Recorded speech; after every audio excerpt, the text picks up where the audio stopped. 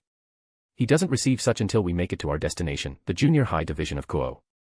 I'm just going to store my legally begotten goods in the club storage area for now. After I'm done with the cardboard box vampire here, I'm going to be heading to visit Sword Cult anyway. Yuuahag, Sun God Senpai is mean. Gasper drolls out, in a daze, once the shaking stops. I can get meaner if you call me that again, I state, drawing another whimper from the poor vampire trap. I feel like I'm going to need holy water after all this. What the fuck has my inner monologue been lately? Now, Gasper, I continue, vampire territory. Where exactly is it? I know it's in the mountains of Romania somewhere, but I need specifics. I don't want to say, I don't want to go BA-. You want to see me save Valerie or not? I interrupt him, casually. That made Gasper go a different kind of silent. Why, you, how, why? He barely managed to eke out, through the sheer tempest of emotions I could hear in the back of his throat. Confusion. Hope. Sadness. Anger. One terrible cocktail. I can tell he has no idea how to let out. I can bullshit answers to his questions, it's not hard, but I'd really rather not. Instead, I go straight to the point, answering earnestly, because I can't fix you, Gasper. Or, rather, I guess the proper term would be help you. You've got issues I can help you through, I know that. Then dash. But it's not hopeless. I interject before he can go into a self-deprecating spiral, never hopeless. I'm men enough to admit that my usual methods wouldn't work on you, they just make your issues work, and I'm also self-aware enough to know that I can't go about this how I should, because I don't care enough about you in that way to consider it worth the effort. So, instead, I look at the box and give it a smirk. I'm pawning you off to your old friend, while I reap all the rewards. Pretty sweet, eh? Silence. Then, a chuckle. A small, nearly self-deprecating chuckle. But at the same time, for once, Gasper didn't choke or sputter at all, despite the emotion. If I can get Valerie back, sure. I guess it is a pretty sweet deal, Sun Senpai. He states, voice low, but light. Almost warm. But, uncertainty dips back into his voice, the king, he and his sons aren't weak, are you sure it'll be fine? Gasper asks, his voice smaller. To be honest, I begin with a small hum, I was planning on just kinda, wiping out all the vampire royalty while there, I admit, as if that answers his question. Teeps. Carmelia. The branch houses. All of them. WWHWHA. Gasper sputters, Sun Senpai. That. You see can't. Why? My eyebrow raises, no, seriously, why? Who's gonna stop me? You I can practically feel Gasper biting his lip in the box. When he doesn't answer promptly, I add, they have no supporters. No allies. They don't do business with other factions. They look down on literally everyone to the point that everyone legitimately hates them. They're basically a condensed block of blood parasites that no one has really felt the need to burn down yet, despite the fact they're pretty much asking for it. Seriously, is that not insanity? The vampires have no worth, they mock and look down upon everyone, and they still haven't reached the find-out stage of existence yet. Well, to be fair, the church probably would have shown them that by now if they knew where the vampire territories are located. Or rather were. Because I'm coming. That, I mean. Gasper sighs, you're not really wrong, I guess, Sun Senpai, but hearing it kind of hurts. I snort, don't compare yourself to them. At least you run a very successful business online, from what I heard. That single act alone puts you so far above them it's crazy. Yeah, isn't that insane? The literal Damfer, too afraid to go outside and talk to people, is somehow more employed than the entirety of the vampire race. Wild. Why you heard about that? Gasper squeaks, and I feel the box wriggle at that, for some reason. Okay, weird vibes now. Moving on. So, vampire territory. I quickly bring it back up. That gets Gasper to, thankfully, stop with a sigh. I am still not so sure about this, but, he trailed off for a moment, wearing with himself, okay, let's do it, then. It's crazy, but if the president trusts you, I guess I will too. He didn't sound so sure about that. Surely, this'll cheer him up.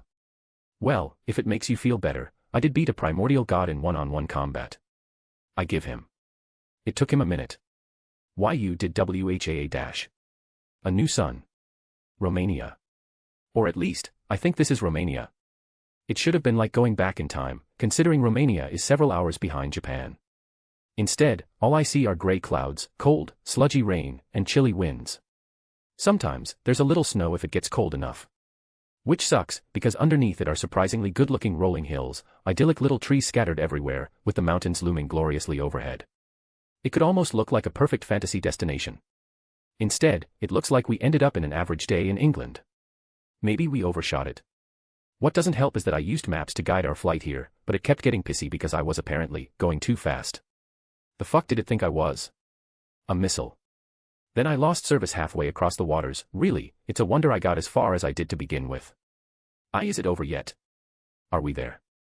Gasper asked, in his surprisingly still dry cardboard box, dazed and almost tipsy sounding. I think so. I answer, damn near as questioning as Gasper himself, could have sworn we passed through Greece on the way here, thought I saw a horde of minotaurs stampeding around.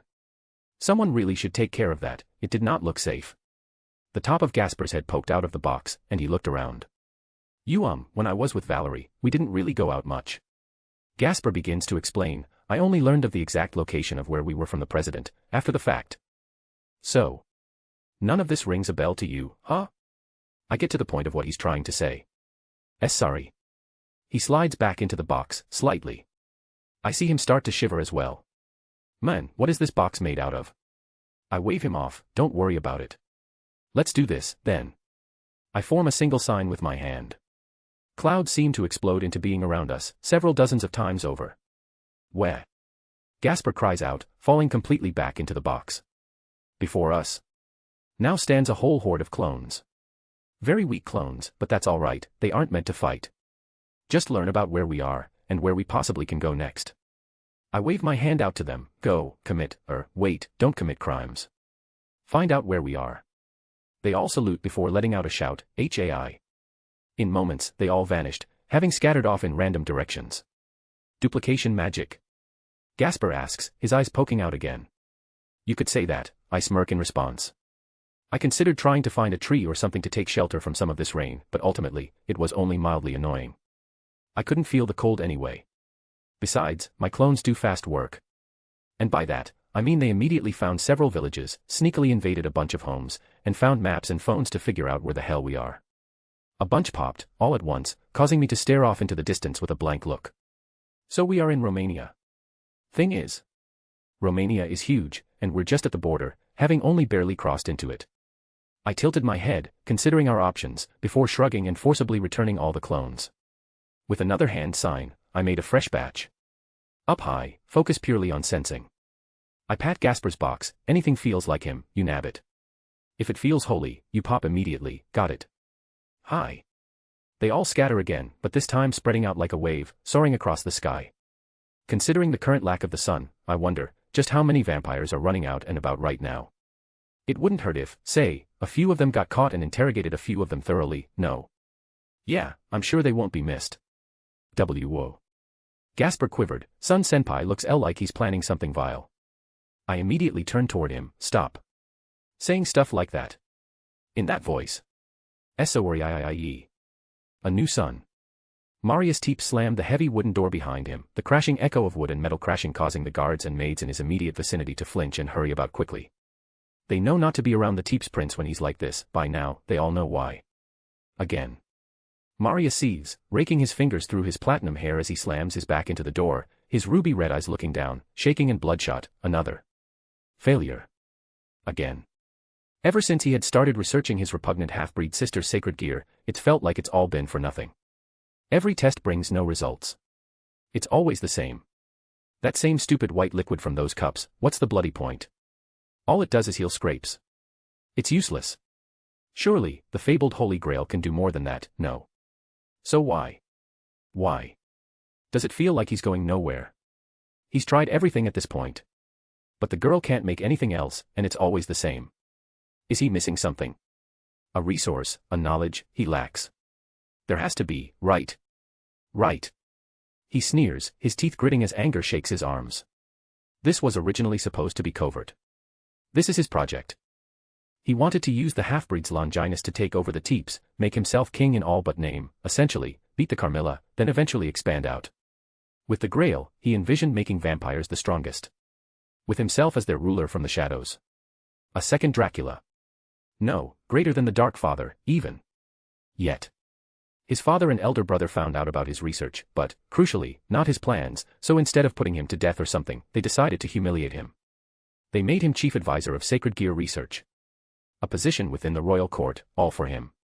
It was a mockery, because despite that position, he had no results. Then, and even now. So sure, he could ask for more resources, but he'd have to do it in front of everyone at court, and at that point, if he did, and still nothing, he can kiss ever having any real power ever again. Such a useless dash, he almost slammed the door, surely smashing it to bits. Wouldn't have been the first time. Instead, the entire castle rumbling made him stumble, falling to the floor. What the? Marius snarls, looking up from the ground, as guards ran past him in a hurry, and maids scrambled into rooms. Marius stood back up with a huff and focused his senses outward. A bold attack from Carmilla. Likely, and cute. Even assuming they're making a push, it's not like. The barriers are broken. Marius stopped, his body completely still. He physically couldn't go any paler if he tried. All the barriers, of which there were several, are broken. They are completely and utterly exposed. How? Another crash, another rumble of the whole castle, sent him straight onto his back. But this time, it felt far closer. Marius didn't have time to think, he bolted, straight for the throne room. He saw the dust, felt the heat, the power, the divine power, before he even entered. He heard the screams, smelled the burning, the agonizing wails of his kind, long before that. He would have joined them, had he not taken one step out, felt liquid agony race up his arm, and forced himself back into the shade. The throne room was bathed in light. Sunlight, in specific. Across the hall, soldiers writhed on the ground, charred, bodies burning into ash. Several managed to take pieces of the blown-off ceiling, turning them into shields to stop the light from pressing down upon them. Amongst them were his elder brother and father. In the sky, the only one he can assume who brought the light is a god. Clad in a blue robe, holding a strange, long, curved blade in one hand, with night-black hair and infuriatingly golden eyes that reminded him of the sun itself, he merely floated there, the late morning sun at his back. Is that a cardboard box over his left shoulder? The god smirked down upon them as he intoned two simple words, "Found you." Chapter 135, Chapter. As I gaze down upon a court of literal blood-sucking parasites, a thought occurs. I can't really tell any of them apart. They all have the same hair and eyes as Gasper, blonde and blood-red respectively, they all have skin as perfect, smooth, and pale as a doll's, and they all look like they're LARPing a Victorian England fashion convention. For a second, I actually thought I had taken a wrong turn and somehow ended up back in time to boot. Then I reminded myself that, no, that's just how the vampires here worked. I pulled it all out of more than a few vampires' minds directly after all. Everything from the location of their main castle, to their defenses, such as barriers and watchtowers, patrols, all of it. Turns out, weather like this that hides the sun, while it isn't so great a hunting time as night, it's better than nothing at all. See, the guys my clones found, they were all lower-ranking vampires who still had to go out and hunt for their food. The parasites up here in their fancy castles. They don't even need to go out, they have servants keep stock close by, in the town surrounding the castle. They actually aren't treated so badly, at least the grunts believe anyhow. The best quality blood is given by those healthy and hale, who are still virgins, a bunch of factors like that. Ironically, it incentivizes the pureblood vampires to take care of their food. Right up until something makes the purebloods decide otherwise, for any number of reasons they can come up with. That's how dampiers end up happening. Usually. If Valerie wasn't already a factor, and so were these humans, along with potentially other dampers, I would have nuked this entire castle from orbit, along with every other vampire fortress or town I came across.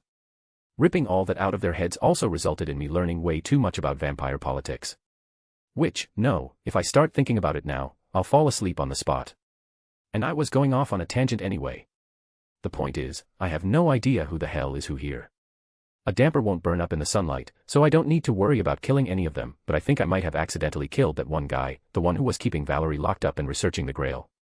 Marius, his name was. But like I was thinking, I don't know, he never got an actual novel image, and all these damn vampires look the same. Well, that is true, there are a couple of context clues that I can use to put some titles to faces. For all the good that does me. My attack bashed in the ceiling, but didn't disintegrate it, leading to several large chunks strewn about. A few of the vampires, like little worms, have taken to using them to hide from the sunlight. A particular large chunk, or maybe it'd be more apt to describe it as several larger chunks held together by a dark mist, is located around the end of this long, straight hall. I chose to attack this place specifically because I could sense the most concentration of power here, and Gasper pointed out this was likely the throne room, so I went for it. If he was right, then that's probably the throne, and those three under it are likely pretty important for Parasite, yeah. Gasper is being unusually quiet all of a sudden, and no one has tried or said anything quite yet, so. I begin my slow descent down. You things fit under those rocks, you know. So unfortunate they can't save you forever. Dramatic. Yeah, a bit. A little cringe, playing up the overzealous divine being angle. Oh, 100%. But here's the fun thing about acting how everyone expects. Overzealous gods tend to also be easily angered gods, who also tend to kill and smite first, not the type you'd beg for mercy from. So, I was barely halfway down by the time someone broke. A vampire under a piece of debris makes an immediate break for it, carrying his cover like an umbrella. I don't even see where he's trying to book it to, I don't even care to look. I raise my hand, the one holding my sword, pointing a finger out. A beam of light erupts. It blows the rock apart. Some guy wearing an old-time military uniform is revealed, before he immediately collapses under the sunlight, porcelain skin burning away like the paper off a cigarette. His screams of pain and agony barely last, before his ashes join the piles of it blowing across the red carpet. My feet join them soon enough. My face twists in disgust as I land on the ashes. I'm wearing fucking sandals, oh me why. I make a show of shaking what I can off my feet, my disgusted scoff filling the air. So, I continue, I'll admit I'm surprised. Don't you love running, scurrying off into dark corners? Especially when the sun is involved. Now that I'm on the ground, I can see it far more clearly. Behind me now are a set of large doors, the proper entrance, leading directly onto a long red carpet that runs all the way across this long, spacious hall, resting at the end of the hall, where, by a few steps, it's raised from the ground. Atop that raised section is a throne, and under it are 3 vampires. All men, no surprise there. Also, no surprise that they all basically look the same, except one is sitting on the throne while others aren't. The vampire on the throne is the one holding up the dark mist, a single finger pointing up to do so. Meanwhile, to the throne's right is a slightly smaller vampire, at least compared to the other 2, while the one on the left is an even more damn near identical copy to the vampire sitting on the throne. In the end, for my purposes, I don't exactly care who the other 2 are. Yet here you remain. Not even going to attempt an escape. I finish. The one on the throne returns with a scoff of his own, in my own castle. No. I would never run from such a blatant attack. His castle. Definitely King Teeps. I had to resist the urge to snort there. Yeah, alright, buddy. Not sure how the coup happened in the novels exactly, but you definitely ran like a little bitch there. My gaze sweeps across the 3. The king and the one to his left don't even flinch. Their faces remain cold, dead glares. Yet the younger one on the right takes a step back, terror etched into his face like he was born with it. I raise an eyebrow, for a being as old as yourself, surely you understand what's going on, no? The king's glare sharpened. Surely, sun god, you have no idea what you've wrought. The dark mist around the king exploded out. In an instant, the sunlight was covered, as a tidal wave of liquid black stretched out and drowned out every inch of it. It even tried to cover me, too. I could feel it, the sickly, deep, crushing cold of an everlasting night. A place with no sun, no light, no life, pressing all around me, trying to push me down, put my power out like one would a mere flame. That dark wave broke against me, parting like a wave upon a cliff shore. The king's facade of confidence broke instantly, his glare turning into one of pure and utter horror. The sun is still burning bright at my back. His darkness advanced no further. Unfortunately, my power isn't a mere flame. I moved. My sword embedded itself right into the throne, directly next to the king's face. This time, he flinches, his head instinctively tilting away from the blade as simply being near it began burning his skin, his teeth gritted as he meets my eyes. Thunk. A headless body smacks against the floor behind me. The life side of the throne is now empty. When the king created his dark area here, the one on the left tried to rush through it and at me. He didn't make it even halfway before I slashed his head off. That's how little note he was worth. At the right, a yelp is heard, the vampire there falling on his ass at my sudden appearance. Why you? The king barely manages, his voice a mix of fear and anger. I do not recognize you. Do you not understand the enemy you've made here? A dead one, I state, coldly, looking right into his eyes. A very, very dead one. No one will avenge the vampire's destruction, a shame no one will celebrate it either, but then again, that's just how worthless your entire kind is. He gulps. That can't be all you want, could it? He immediately tries anew. We have done nothing to offend the gods, wherever you come from, I made sure of it. So, you must be here for something, alright. I smile. Not completely a fool, are we? Good. I nod. I know you have the grail. It's in your daughter. Give it. Take it, then. He cries, seeing hope, her as well. She was a useless G-girl, UBD doing us a blessing delivering her away from us. The cardboard box above my shoulder rumbles slightly. The king glances toward the box, noticing the slight movement, but quickly switches back to the real threat, me. I pat the box placatingly, even if I feel my temper flaring just like his own. Yeah, sure, I've never met the girl before, but it still kind of pisses me off, hearing someone talk about his own daughter like that. We won't need to worry, though. He'll get his due. I don't need to glance toward the debris above me, I can feel it there, on the edge of my senses, precariously balanced under his power over darkness. With a thought, I can make it all snap. But first. Well then, I smirk, tilting my head questioningly, where is she? The king spoke quickly, then, there was no need to use my eyes, even if it would have made this entire thing easier. Too easy in my opinion. The cardboard box twitched as he spoke of the cell downstairs. Directly next to the dungeons. Where they perform the experiments. I had heard enough by then. Excellent. I state, cutting him off before his rambling can turn into gibberish, I'll be off then. I pull my sword from his throne and give it a twirl as I step away. I see the relief in his eyes, the relaxation of his entire body. All of a sudden, the vampire looks like he's aged several decades in a single moment. Almost casually, as I turn and step away, I raise my sword. Sunlight blooms from the blade. In a golden flash, all of the darkness he had created was snuffed out. At the same time, all the debris across the hall was blown away. The throne room descended into another cacophony of agonized unholy screams. I did not look back. Good, Gasper whispered from the box, most likely to himself, but I heard it regardless. Very, I answered back regardless. Silence overcame us, as there was no need for any more words, the screams of vampires crying out echoed behind us. A new sun. All in all, it wasn't too long a stretch between the throne room and our destination.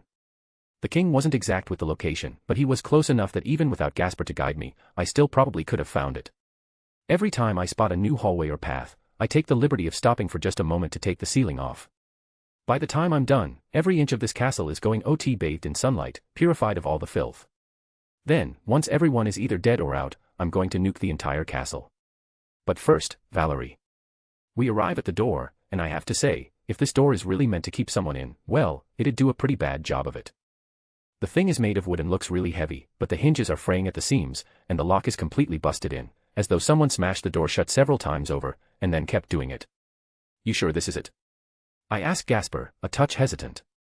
Yes, I am sure. He responded, almost far too quiet, far too focused. Really? Like, really? I wave at the door before easily poking it open with a finger. I know how it looks, but trust me, this is where the king was referring to, it has to be. He stops for a moment before letting out a deep breath. Can I come out, please? I blink at the box, before nodding, and setting it down right next to the door. Gasper pops out, almost so fast he falls out of the thing entirely. Well, He quickly brushes himself off, although there really isn't anything to brush off, do I look okay? I stare down at him blankly. He's still wearing the girl's Kuo uniform, I'm pretty sure it's the only thing he has, so. Well, for Valerie, it should be fine, actually. She's the one who started his cross-dressing habits after all. A little weird, but well, when you're basically unwanted things to a bunch of snobby, racist noble families, you find joy wherever, right? At least this time, I won't judge. I give him a thumbs up, causing him to beam me a smile, before nodding. All right. Well, Sun-senpai, let's go find her, then. He pumps his fist. But doesn't actually run straight through the door. I chuckle before walking right on in, Gasper quickly on my tail. The walk downward couldn't be more stereotypical if you tried. Stone-carved staircases, straight down into a dingy dungeon filled with crusty iron-barred cages. The only difference is the lack of lights whatsoever. Makes sense for vampires, I guess. Well, there was a complete lack of light until we reached one cell in particular. It looked less like a holding cell, though, and more like an actual bedroom, albeit a very Spartan one. The Valerie. Gasper ran to it immediately, running around and ahead of me to grab hold of the bars leading to the room. There, lit by a singular lamp, was a damper girl. Unlike pretty much every vampire, she actually has some uniqueness to her. She looked maybe a few years older than me, with sandy blonde hair that held a bit more vibrancy than the vampires normally do, even Gasper. Except that where she differed entirely was her blood-red eyes. Dull. Not dead, but not entirely there. Eerily enough, she was already looking our way before we walked up, but they couldn't quite fixate on us despite that. Her face was completely neutral.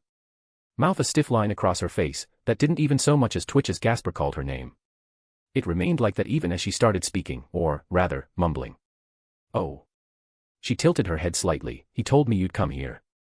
She stated, voice somehow echoing throughout the dungeon even as it was delivered in a mumbly, nigh deadpan tone. Gasper flinched, his face falling somewhat. What? He, the Valerie. What's wrong? Why do you dash? A chuckle emanates from the dark right next to Valerie. Finally. A wavy-looking dagger comes out of the dark, gently pressing against the damper girl's throat. Despite that, Valerie doesn't react at all. The Valerie. Gasper cries out, his grip on the bars becoming so tight that the metal groans. Shush, half-breed. A male voice scoffs, now dash. My finger comes up far too fast for anyone to see. Light arcs through the air, the first beam takes off the hand, the brief flash exposing another vampire, hidden in the dark besides the damper. Another Victorian England larper, or in other words, another noble vampire. Perhaps Marius? Aaghh. He falls back, as his severed hand, or what's left of it, and the dagger fall to the floor, and no. No. Wait, I dash. The next beam goes right through his chest, the flash of light sending him slamming into the wall behind him, turning his words into choked sputtering. He speaks no more after. What a dumbass. Yeah, sure, he's a vampire, so I can't sense his life force because they don't have any. But I could still sense his power. Completely different from his life force presence. The idiot didn't even think to suppress that. Gasper, still at the bars, blinks. Was that, Marius? Gasper asks, slowly, before shaking his head. I shrug, holding up a hand, which promptly glows a simple and soft light, revealing the entire cell to us. Exactly as Spartan as I thought, just with the new inclusion of a dead vampire with a fist-sized hole punched through his chest. Nice. A wave of my sword severs the bars, causing Gasper to completely forget about the dead vampire as he breaks the bars the rest of the way, jumping inside the cell, and practically leaping right onto Valerie. The Valerie. He cries, tears welling up in his eyes. To my slight surprise, the girl actually jerks a little, as if caught off guard. Ayera. She utters, dreamily, an impossibly small smile arcing across her face, Gasper. Is that you? Oh my. Weakly, she manages to raise a hand, and put it on top of his head. There, no need to be such a crybaby. Valerie. Despite her words, he continues to wail and hick, sobbing and choking more than a little bit on his own tears. Ah, the power of friendship. Not sure how long she's going to be here for, so I won't interrupt. So, I stand back and let them have this, smiling all the while. Not only because this is nice to see, but also. My clones have caught so many vampires trying to flee that it almost isn't even funny. Oh yeah, see, before I started this attack properly, I was well aware of the fact that there would be a lot of vampires who would take the chance to up and run. Or, even worse, try to take off toward where the Teeps have their forces stations to keep an eye on and hold the lines against their enemies, just to inform them of any goings-on. So, I took the liberty of putting rings of clones up like nets, ready to capture any who are attempting to flee. I even took over their watchtowers and such for this express purpose. So, as I've been taking my walk, dozens of vampires ran, putting on their best full-body suits and carrying around these hilariously oversized sun umbrellas, trying their best to make a mad dash to the overcast area beyond, where they can use their powers to escape easily. Thus far, my clones have made sure not a single one has escaped. The real big Darwin Award winners are those taking their humans or damper slaves and such with them, making them even more noticeable and even easier to catch. Ah, I love it when a plan is as simple as apply sword, it truly makes everything right in the world. Chapter 136, Chapter. I have several questions. Rias managed, albeit just barely. I don't think I've ever seen Rias look more bewildered than right at this moment. Which is completely fair considering the state Gasper showed back up in, clinging to our +1 and all. Rias sat behind her desk, simply staring at the scene before her. Sitting on the couch was Gasper, freely out of his box, and talking. Animatedly. Yes, he was a little quiet, and he stumbled here and there, but this is a massive leap compared to his previous state. Of course, her reaction is compounded by the fact that Gasper is doing all this with a completely new person, a damper girl she's never seen before. Though she probably knows about her at least. As for Valerie herself, it's clear she still isn't all here. Her head is tilted slightly toward Gasper, and she nods along with things he says from time to time, but her eyes, her focus is clearly completely elsewhere. Even teleporting here didn't make her react. You'd think she's dead to the world at this point. Aquino clearly recognizes something is amiss with her, because while she looks on, smiling for Gasper, it strains whenever he asks Valerie something, and she barely responds. Chiron, meanwhile, has had the strangest reaction thus far. She's clinging to my side, tightly. Damn near the point where I might pop. She's trying her best not to look at Valerie, for whatever reason, and her ears seem perpetually pinned down on her head. No matter how many head pats I give her, she doesn't seem to want to move. It's like she's on some sort of high alert. I wonder if Chiron is feeling the ghosts and shit Valerie is talking to or is aware of, and that's giving her the spooks. I'll talk to her privately after this. For now. I pat Gasper's cardboard box that I'd sat on her desk as soon as I got here. Well, I probably have answers. So, go right ahead. Who is that? Rias naturally asks, pointing toward Valerie. Valerie teeps. I respond easily, causing every single devil around me to widen their eyes. She's the damper daughter of King Teeps, as you can imagine. I'm not sure how much of Gasper's story you know, but she's the one who he tried escaping the vampires with, only as that went wrong, she saved him instead. Rias slowly nodded. His savior, right, Gasper mentioned her before, but didn't go into too much detail. A short pause, then she followed up, if she's King Teep's daughter, how is she here? Almost robotically, I could feel Chiron start looking up at me. Man. I could do the funniest thing right about now. I kidnapped her. I admit frankly. Chump. Ah. Ow. Chiron bit my side. Rias abruptly stood, hands hitting her desk as she shouted in alarm, you did what? Aquino simply giggled and muttered something about commitment. I don't know, I'm not really paying attention to her right now, mostly just watching Rias go from confused, but calm, to instant panic. It's kind of cute, not going to lie there. I kidnapped her, I repeated, as though she didn't hear me the first time. It was actually really easy too. Barely an inconvenience. I added just for the hell of it. That. Noriaki. Rias hissed, you can't kidnap someone's daughter, just like that. Especially when it's the daughter of a faction leader. Like the vampires. But I can, though, who's going to stop me? I rightfully point out. Well, obviously. Rias falters, her incredulous look becoming uncertain almost instantly. Oh, President, Aquino giggles lightly, looks like someone shouldn't have skipped out on their underworld foreign relations assignment. Rias turned on Aquino, face flushing in embarrassment, shut up. I just haven't done it yet. And for good reason, you know that. Her queen, properly chastised, Rias swiftly returned her attention to me. That's not the point, though. There are rules, and relations, and padash. Meh. I cut her off with a wave of my hand, boring. Don't care. No one can stop me. No one cares about the vampires. And I bet, if they were wiped out tonight, no one would even remotely give a fuck. Rias opened her mouth to say something, but paused, as her eyes narrowed, suspicious. Why'd you word it like that? Word what like what?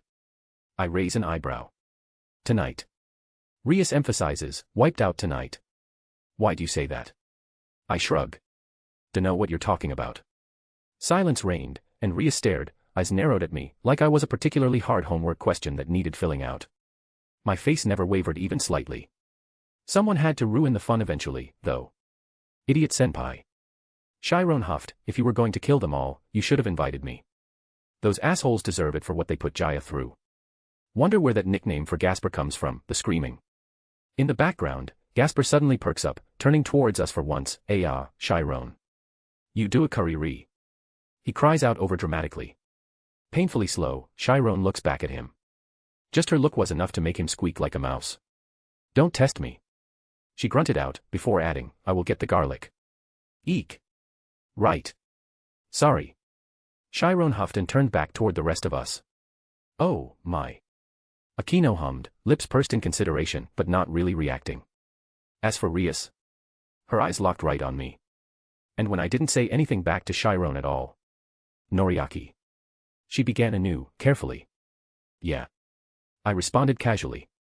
What did you do to the vampires, Noriaki? She asks, far more tentatively this time. I considered her question for a moment. I didn't really need long.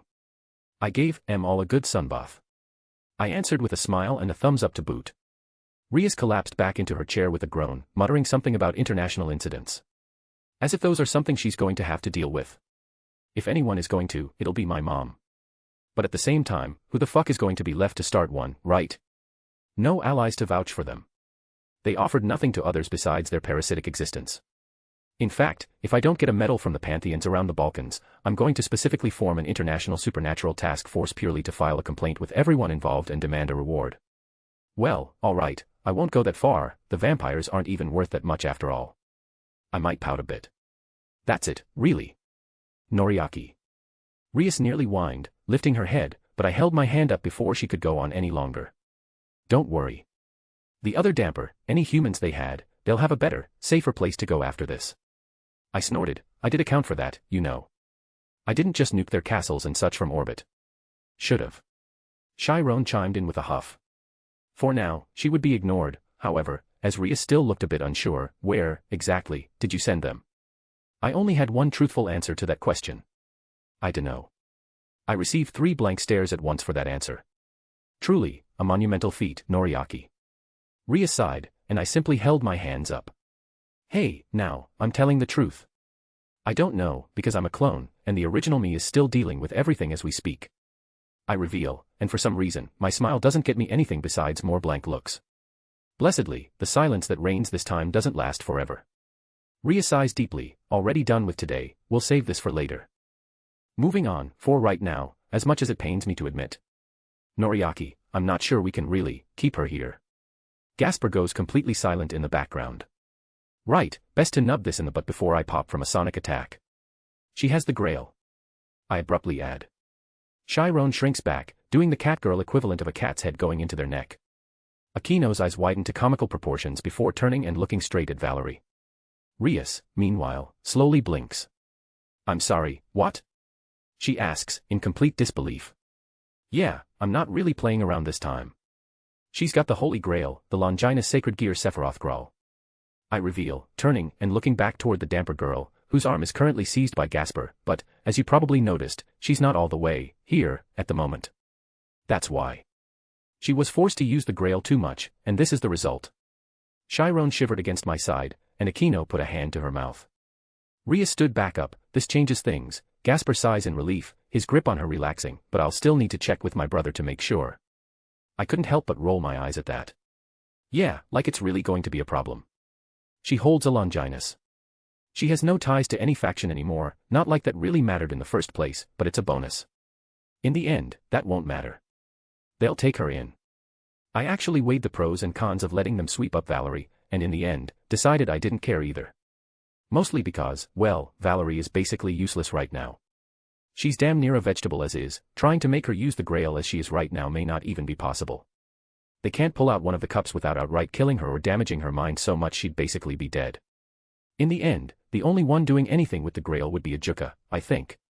But I also don't believe Surzex will really let him unless it's specifically to help Valerie, considering the girl's connection to Gasper, and thus Rias by extension. So, in the end, she'd be an emotional support for Gasper, and that's basically it. Unless they somehow get their hands on a shard of the original Grail that Heaven has, but I doubt that. I could, maybe, heal her, but at this moment I'm not even going to try. Why? The Grail manipulates life and souls. The only way I see myself healing her is by brushing my soul dangerously close to that damn cup. I'm not taking that risk. Even if I'm sure I can resist it, I still have a scar from the true Longinus that says maybe you can't. Anything dealing with him I'm keeping at arm's length, for now. I already have enough to worry about with the true Longinus literally lying under my bed. The last thing I need is to worry about the Grail. So, Valerie can keep it, and I can treat the devils like a facility for her. Doubt Rias will reincarnate her, but she can certainly try. I wouldn't recommend it, though, for the reasons my previous thoughts have stated. Rias moved to walk away, likely heading straight to her brother, but paused right as she walked around the deck, blinking as though realizing something. Before that, though. Noriaki. She looks at me, causing me to perk up. Why would you go through all that? Attacking the vampires, getting Gasper's savior. Ah, that's easy. We made a deal. I smile at her before elaborating further. I knew I couldn't help Gasper there myself, so I decided to get the only one who could. I look toward Gasper, and Rias follows my gaze in short order. Gasper is out of his box, in the open air, in the light. He smiles, recounting some tale with barely a stutter, about some contract he did for someone, one of his first, right after he took to using the internet to do his jobs. Even if it's only to a girl being near equivalent of a vegetable, it's still far and above better than before. Right now, he's lost in his own little world, he doesn't even recognize us looking at him, or even talking about him. It won't be perfect, I continue with a small mirthful chuckle, especially in the time frame you need. But it'll be way better now. Just having her here will make him work for it far harder than anything I could say or do to him. I see, I didn't need to look at Ria's face to see her smile, I could hear it in her words. Thank you then, Noriaki. Although I wished I had looked, because then I would have seen her coming. As it was, I nearly jumped when Rias came in and hugged my other side. Predictably, Chiron hissed, as a catgirl is to do. She was specifically hissing at where Ria's chest practically wrapped around my arm. First thought. Ain't no way in hell she's wearing a bra right now. Because I can feel everything. The softness. The squishness. There's something just in general different about them in a way I can't quite place. I now understand, at least partly, why Issei simped so damn hard for Rias. You've already done so much, and it's been what, a day? She shakes her head and smiles brightly up at me. Beyond our deal, please, if there's anything you want or need, don't hesitate to let me know, okay? I nod, my composure not cracking an inch, shooting her a smile back. I'll let you know when I think of something, alright? Rias chuckles lightly before pulling away, giving Chiron a pat on the head as she walks by. Who, in response, hisses at her again, her hair now standing on end. Huh. First time I've seen that happen. Chiron suddenly looks at me. Ah, wait, that probably isn't a good thing, is it? The white cat girl rears her head back, her mouth opening wide. Oh yeah. I'm cooked. Sorry boss. The last thing I hear before I pop is Akino's sly giggles, as Chiron's fangs impact my side again. A new sun. In a pillar of light, I appear before the junior division of Kuo Academy, getting out a good, long stretch as I do, before I start walking. What a day, eh? A shame I took most of it up tearing apart the vampires. Well, really, that didn't take so long, it was gathering up and keeping safe the humans and dampiers. Pathetic bloodworms. Still, managed to wipe out the vampires. Or, at least, I believe I have. High-class vampires rarely leave their castles and settlements, and the lower classes are bound by their superiors in a peerage that is literally slavery. Like, they can turn humans into vampires, their will is dominated completely, legit slaves. It's all fucked. Well, was. Then I came along. All their settlements and castles are glowing embers bathed in sunlight, straight down through the basement, and even further, just in case. In the end, the Carmilla Queen was about as much of a bitch in a fight as King Teeps. I was almost sad my attack didn't cause the original Dracula or Carmilla to awaken through some bullshit and try to throw hands. I doubt they would have put up much more of a fight, but at least make me sweat a little, right? As for the humans and dampiers, well. I thought about going to the church, I really did. If I knew for certain where Dulio was, I would gladly have let him on it. Far too many of the damper left behind were children, it actually made me sick.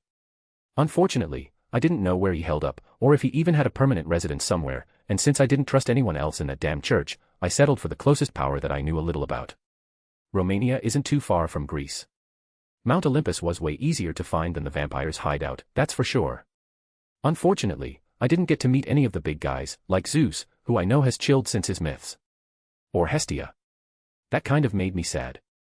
I always wondered what she would have been like in this world. I got intercepted by Hermes on the way there, and gave him the details of what I had done, and if Olympus would help. He seemed like he was high on Red Bull, so I can't say for certain if it was my words or that which gave him the godly equivalent of a heart attack. In any event, Olympus was glad to help. Everyone hated the fucking vampires, Olympus was no exception, and taking care of a bunch of displaced humans and damper, finding them a new safe place to live is easy for them. So. That's that taken care of. Next up. I stop now before the door to the Sword Cult Club dojo. I can feel everyone inside, including a certain someone new. My hand was pulling the sliding door open almost on instinct. Huh. Avi perked up, standing before the group of girls with her arms crossed, probably hosting some kind of meeting. There was another girl, however, off to her side, holding a clipboard. Short, but a tad taller than the shrimp herself, with short light blue and pink hair that reminded me somewhat of a mixture of the two cotton candy types. Her blue eyes snapped off her clipboard and focused on me instantly. Even faster than Avi's had. Ah. Avi snapped her fingers, Sensei. You're back. The other girls finally turned around and looked at me. Zeka immediately shriveled upon herself, while the other two just acknowledged my presence. Oh. Come on. Quick. The shrimp practically bounced over to me, so much happened while you're away. And. While she isn't a part of the club, we even have a new friend. She took my hand and pulled me the rest of the way into the dojo. Sensei. Officially meet Dash. Elta Satanakia. I finish for her, causing the shrimp to suddenly look at me in shock, and for the girl in question to suddenly perk up. I left a clone here, remember? He was around for a bunch of stuff, and his memories returned straight to me. I trail off, letting the implication of that sit. While I don't know absolutely everything, and I'll be sure to fill the holes in later, right now, I have something more important to embark on. Petty. Revenge. A smile graces my face, thinning across my face. Sensei. Avi takes one big step away from me, holding her hands up. This is going to be either really good or really bad. She notes to Lilibet, the blonde knight merely nods in response. Zeka immediately stands up, getting in front of Elta, the cotton candy-haired girl tensing up immediately. Hold on, sensei, I dash.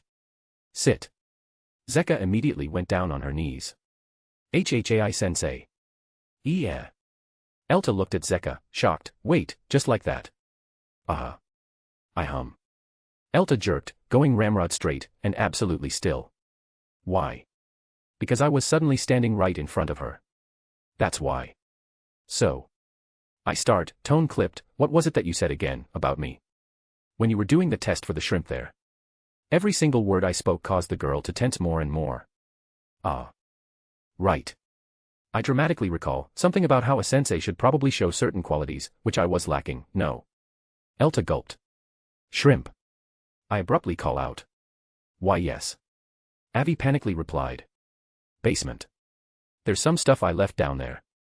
Grab the first bag and a wooden sword. I ordered her. Oh okay, sensei. She quickly rushes off. A golden glow slowly ebbs out from my form now, causing the already fairly pale girl to pale more. Don't worry, cotton candy hair. I state, causing her to nearly double over from sheer insult. I just got you a welcome gift, is all. Your new uniform, while sticking around here, and, well, I test every new member. My smile grows, you aren't a club member. But close enough, right? Well, she chimes in, it was nice knowing you, Satanakia. Lilibet nods in agreement, patting her chest with her fist in salute, may your death be swift and painless, at least. You sensei. Zeka finds the will to speak up again, please don't go too hard on her. No promises. Is my smooth reply. Before me, the cotton candy girl only whimpers. This is going to be a nice detour before I get to deal with Yudo. Better enjoy it while it lasts. Chapter 137, Chapter. Are your mistakes understood? Why yes, they are. What was that? Why yes, sensei. I nod, pleased, as the little cotton candy-haired maid cries out in strain. She struggles, trying to sit up. But can't, pinned down onto the dojo's floor as she is. That all might have to do with the fact I'm sitting on her back right now, but the girl 100% deserves it. You don't talk the kind of shit right to someone's face, respectfully, then expect not to get yours handed to you later if you're wrong. I let out a sigh and lean back slightly, causing the girl to wheeze beneath me. And now, may I please be allowed, up? Elta barely manages to ask, breath practically gone. My gaze sweeps across the rest of the room, finding the other girls sitting off to the side with expressions of pure and utter pity. Or pleading, in the cases of Avi and Zeka, causing me to click my tongue. Maybe I'm getting a little soft. Oh, fine. I relent, causing the cotton candy girl to perk up, before I then add, in a second. The poor girl lets out a long groan, and I resist letting out the petty, sadistic chuckle I wish to. Mostly because I don't want to scare the other girls, yet. Well, besides Zeka and Avi, we still have things to discuss regarding their attack and the club's involvement in something that happened in the underworld. So yeah, yet. I'll hold off. Instead, I let out a hum, place the wooden practice sword I was holding over my shoulder, and give a glance down at the girl beneath me. The maid uniform I got for her fits perfectly. My guess, based on my clone's memories of her appearance, was thankfully spot on. Besides looking exhausted and put through the ringer though, she's fine. As is the dojo, unlike her bout with Zeka. Instead of putting a hole in it, though, we simply made a mess, that's all. My head turns, gaze sweeping across the floor, where the evening light catches lines upon lines of metal thread scattered about, giving off small patches of glints like stardust. In our duel, I let her use anything. Turns out, for cotton candy girl here. That includes straight-up steel wire. And, hidden knives. Needles. It was really easy to clock in what kind of fighter she was. An assassin. Pretty unique considering the standard I've seen so far in fighters, and not only that, she's a particularly powerful one to boot. Seriously, it didn't particularly help against me, but she was using her demonic power to strengthen and reinforce the metal threads, and she even had enough spooled up hidden in her sleeves to cover whole parts of her body. None of that ended up helping her since I just focused my aura on my blade and easily cleaved through it regardless. Even smacked through her little wire armor trick with ease, too. But I can see why her fighting against Zeka would end with the dojo taking some damage. She's not as skilled as Zeka, that's for sure, but her bag of tricks lends surprisingly well against swordsmen. That, and she's not weak devil-wise either. I'd clock her demonic power in at high-class levels, with what I'm seeing of her control possibly letting her hit even above that weight class. Impressive. Won't catch me saying that out loud right now, though. Too busy being petty. I nod as my thoughts arrive at their conclusion, before I promptly sit up. Oof. Etla grunts and then lets out a long, relieved sigh. Still, though, there's something that's bothering me. Satanakia. Isn't that one of the 6 houses of Lucifer? Sounds like a whole lot more than what my clone saw happened. And what little he did learn drove him to lock himself away from the sheer absurdity of it all. Right, from the beginning then. I turn toward Avi and Zeka. Now, I begin, causing both girls to perk up. My clone didn't really involve himself in everything going on, so he ended up missing a bunch. I know why. He only learned about the absurd shit, like the attack on Avi by 2 people, one of whom was Michelangelo, who had the Tower of Babel as a sacred gear, a potential Longinus, after the fact. Still can't get over how absurd that is. Before then, he kept himself out of it because it all started with something he didn't need to get involved with. Avi was basically being tested by her house to see if she should remain in the human world. That was what the cotton candy maid was here for, proctoring the examination and scoring everyone. Because, of course, the club got roped up into it too. This is where the cotton candy maid scored my clone, resulting in my current pettiness, even though I technically didn't even count as part of it because the exams were based around Avi's aptitude. In any event, from there, a whole series of events ended up with Avi getting attacked, Zeka and Elta dueling, and a club trip to the underworld. Simply fun. So, I continue with a smile, causing both girls to shiver for some reason, while Cotton Candy Maid cleans up her mess. What did I miss? There's a haughty harumph from behind me, and I almost smacked the little devil on the ass with my wooden sword for it, but I'm too focused on the 2 girls I'm looking at to care at the moment. Well, hey. Avi starts, unusually nervous, rubbing the back of her head, before suddenly looking at Zeka. Zeka. How about you go first, eh? The shrimp nudges the girl. Predictably, Zeka freezes, mouth open like a fish on dry land. This might take a hot minute, isn't it? A new sun. A hot minute later. By that, I mean by the time I got a coherent, in-depth explanation, my cool uncle had just begun to reclaim the sky with his silver orb. Now, I sit, cross-legged, in the center of the dojo, palms pressed together, hand in front of my face as my body leans forward, a deep sigh flowing from my nostrils. Before me, the 4 girls sat, half perfectly fine, the other 2 far more nervous. The first thing I have to say. Once it switched from a big test into attempted kidnapping and assassination from someone outright declaring themselves hero faction, that's probably when you tell my clone. I state, blandly. Yeah. Michelangelo's descendant, she exclaimed as much herself, and another girl, Chinese, some nobody I don't recognize at all, called Wusong, attacked Avi. Wusong outright declared they worked for the hero faction. Which, could have sworn I destroyed them, but fuck me, I guess. And I thought Freed and Chow Chow were cockroaches in the original series, turns out the real cockroach all along was the damn hero faction itself. See, these 2 attacked and damn near killed Avi when she didn't have the information they were looking for. What information? On the fucking Malbranche. Lucifer's stupid overpowered Longinus equivalents, the same tools that gave a weak bitch from Beelzebub's line the power to force Sir Zekas to go true form to destroy it. And as the thing claimed, it was only a small bit of power it loaned him. Fortunately, they were so strong that they were also insane. Lucifer and the other Satans feared their power and instability so much that they sealed them away. They were briefly unsealed during the Devil Civil War, but the last I read of them, a branch of Nibiros had taken them all away, and sealed them again after the conflict ended. Importantly, and I can't stress this enough, not just anyone is supposed to know these things even exist. The only ones who do are that one branch of Nibiros I mentioned, not even the Satan's descendants know about these things. So, for the leader of this hero faction to know about them. Not good. At all. To be honest, I'm not sure I can fight someone who has a Malbranche backing them up. If it's someone simply enhanced, maybe. The full thing, however. Yeah, I'm fucked as I am right now. Now, granted, all this. It doesn't matter to the girls, they had no idea. Hell, the only reason these 2 from the hero faction attacked Avi was that they thought she knew, but the shrimp didn't even know she was adopted. Oh. Yeah. Avi isn't an Amon, she's an Agalirept. Another one from the 6 houses of Lucifer, the secret keepers who controlled the underworld from the shadows with, well, secrets. Basically, this house is what Fanon insists the Great King faction is. Hilarious.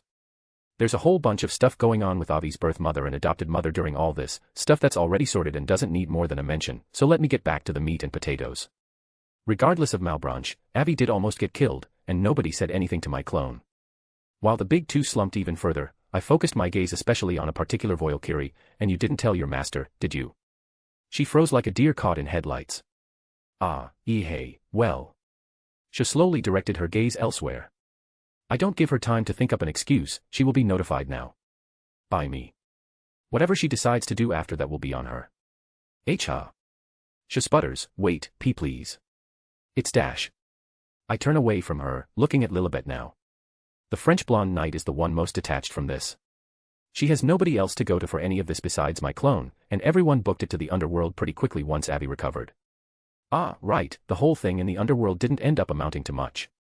It was just a big fallen attack on Amon's lands. Part of Cocoa Puff's last big battle or stand, what have you. The rest of the club ran off to help. Elta tried to stop Abby from going, for her protection, and to maintain the good health she had just gotten back. This resulted in Zeka dueling Elta to give Abby the chance to go, with Zeka winning and following after her, with her showing up and immediately ending the battle by one-shotting the executive leading the attack on Amon lands. Well, I say it didn't amount to much purely because it's the fallen, but apparently, this particular executive was strong enough to threaten Avi's mother. I don't know, I wasn't there. But if so, Cocoa Puffs really sent some guy stronger than him after Amon lands, huh? I mean, I'm just assuming the guy is stronger than him. Feel like you'd have to be to matter. At least this random executive didn't get taken out by a butler. Anyway. I'm getting off topic, there's just so much shit to go through. The point I was trying to make is Lilibet is the most accessory here, she doesn't exactly have the ties to me or my own, like say the Voyalkiri does. In essence, she was practically dragged along through all this. So. You understand what went wrong here? I ask her simply. Lilibet nods, I do. Will it happen again? I ask again. Lilibet shakes her head, I will endeavor to see that it does not. Good. I nod, pleased. The other three girls look at this and stare in complete and utter disbelief. Yeah, it's not like I can really find any fault in her for this. That all said and done, I clap my hands together, causing all the girls to perk. Well, this night and day have been fairly eventful. I begin anew, usually, I'd come up with personalized punishments, but I'm going to be real, after everything I heard today. I just want to go home and get some stress relief. I emphasize with a hiss. Unfortunately, the only one who seems to catch my meaning is Voyalkiri, who blushes madly and looks away as soon as I say it. Really not helping with your nickname there, Husho. So. I continue unabated, for right now, I'm going to give each of you girls a good smack over the head and send you home. I pick up the wooden practice sword to my side and shake it, we'll deal with actual punishment when I feel like it. 3 of them gulped, while Lilibet alone accepted my words with a simple nod. Still, I hear no objections, thankfully, so I rise. At this point, I'm mostly just ready to get this day over with already. You first, Sho. I crack the wooden sword against my palm. Wait, let me dash. Thwack. Eek. A new sun. Home at last, at least for now. My couch feels absolutely divine right now. I shot a message to Rias, telling her I'll be there tomorrow morning to manhandle Yuto. Now, I can be alone with my thoughts. Oh joy. Even before everything else came up, Yuto was always the one I was sure I could fix, relatively easily. A stern talking to and a slap will get him going. Of that I'm sure of.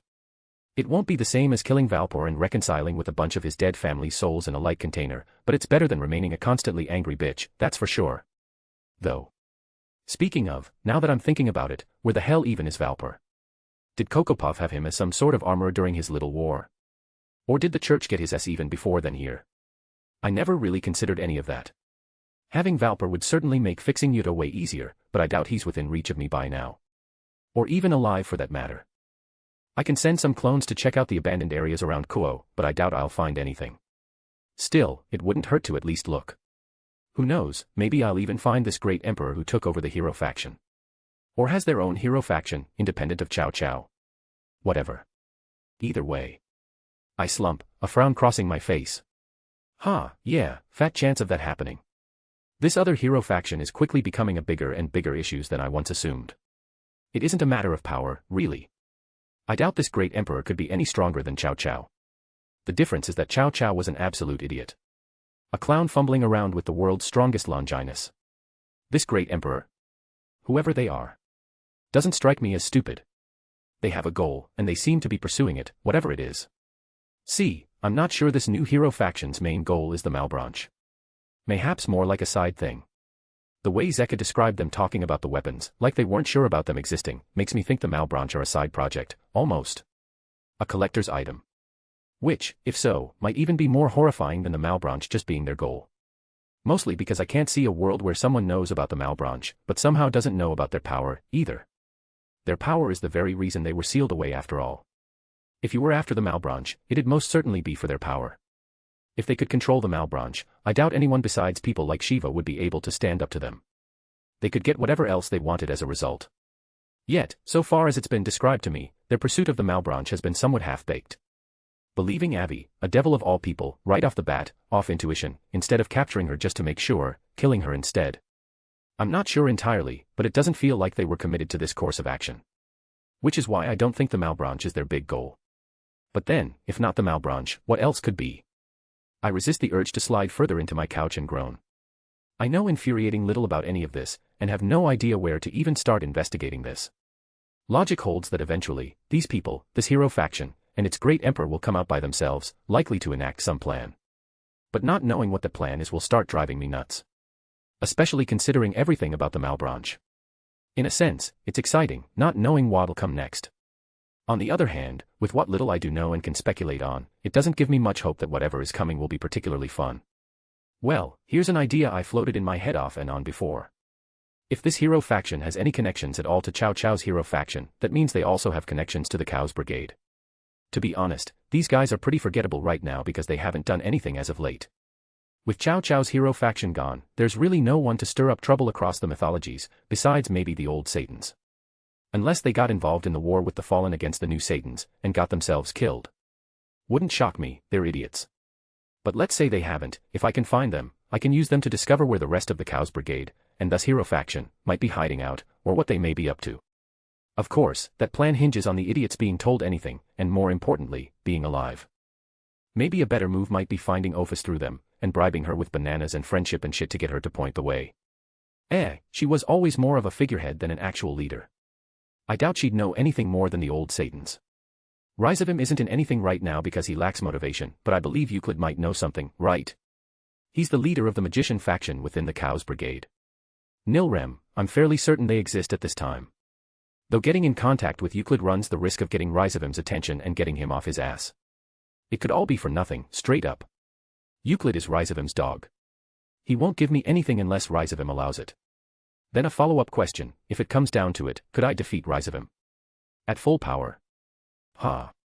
Easily.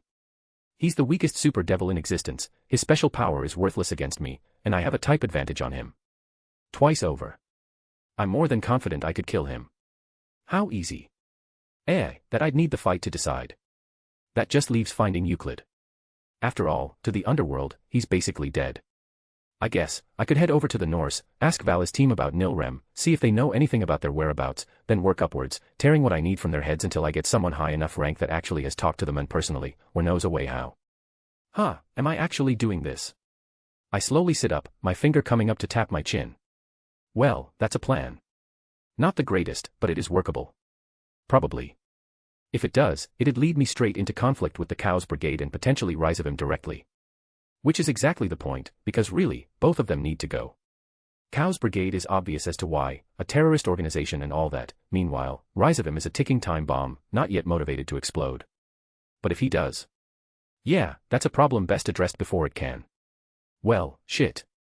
I guess I know what I'm doing after Yuto and Rias rematch. I blink as a magic circle suddenly spawns directly in front of me. That sigil, Gremory. I mutter, trying to figure out who it could be. My other senses tell me, but only far too late. Chiron comes leaping out of the light, and by the time my mind catches up with this fact, she's already directly on me. Grasping onto my robes tightly. She looks up at me, face partially flushed, breathing strained, pupils dilated into slits, her usually stoic face cracked with need and frustration. Done. Waiting. Perv. She intones. Oh fuck. Doesn't this feel familiar? Naya. She practically moans as she breathes out. Oh. Oh yeah, I'm in danger. I just hope Kuroka doesn't waddle down from upstairs to try and join her. Chapter 138, Chapter. I had thought I killed all the vampires, not even a full day beforehand. But now. As I lie here.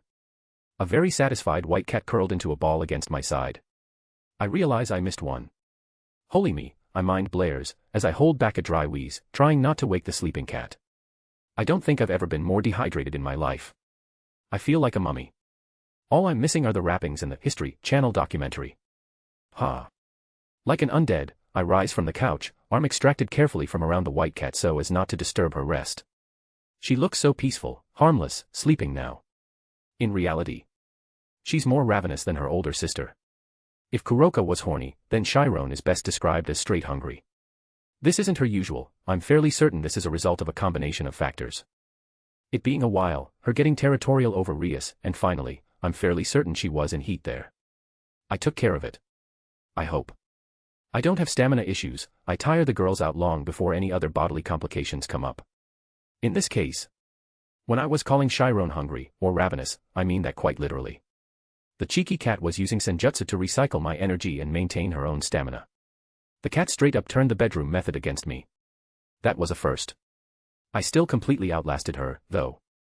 At that point, it wasn't about the pleasure or breeding. If Chiron wanted that, it was about sending a message. One I think was sent successfully. I hope. Again. I swallow, and my throat burns like a desert, reminding me of exactly why I got up in the first place. Thankfully, escape was easier than extracting myself out of there in the first place, and I found safety in the kitchen, guzzling down a bottle of water. Ah. I let out a relieved sigh as the bottle empties, and I lean back against the countertop, content. Granted, I don't know if I truly need water right now. Thinking about it, my divine powers would probably just sustain me regardless. But I feel better now, and that's what matters. Right, I utter, tossing the bottle into the trash without even looking, pulling my phone from my robe without a moment to spare. After, let's see what's up. My expression blanks as I start looking through everything. Well, it's not everything I'm seeing that causes that, just a specific thing. Kuroka and Rose both sent dozens of messages last night. Kuroka was just horny and decided to tease the fuck out of me, and Rose was cutely trying to sext. Trying. She made me smile after a short while. She's just too damn cute when she's trying so hard to be sexy. Next up, Rias. She was ready for Yuto to meet me. Then guess who ran the fuck away as soon as she took her eyes off him? I let out a tired sigh. It's already nearly morning, and thankfully, this was fairly recent. From what I can gather, they were getting ready to go to school, and they let him go do what he needed. He didn't come back.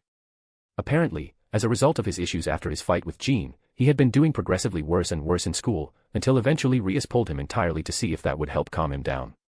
So, this was supposed to be his first time back in a while. And none of this is taking into account everything going on with the rating game against Sai. Now, though, a wild Yuto is running around Kuo. I wonder what he could be looking for. Or, is this a case of him realizing he's fucked up mentally, and believing outright running away would be the best for Rias and the others? I have a feeling it's the latter.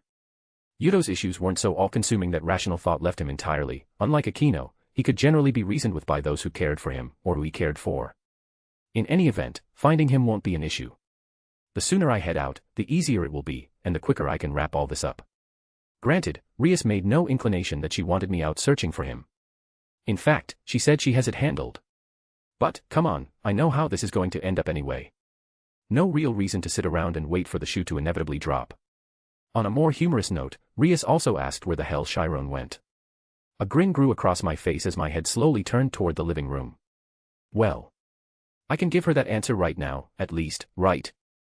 I took a moment, shooting replies back to Kuroka and flirting with Rose as I walked straight out of the kitchen.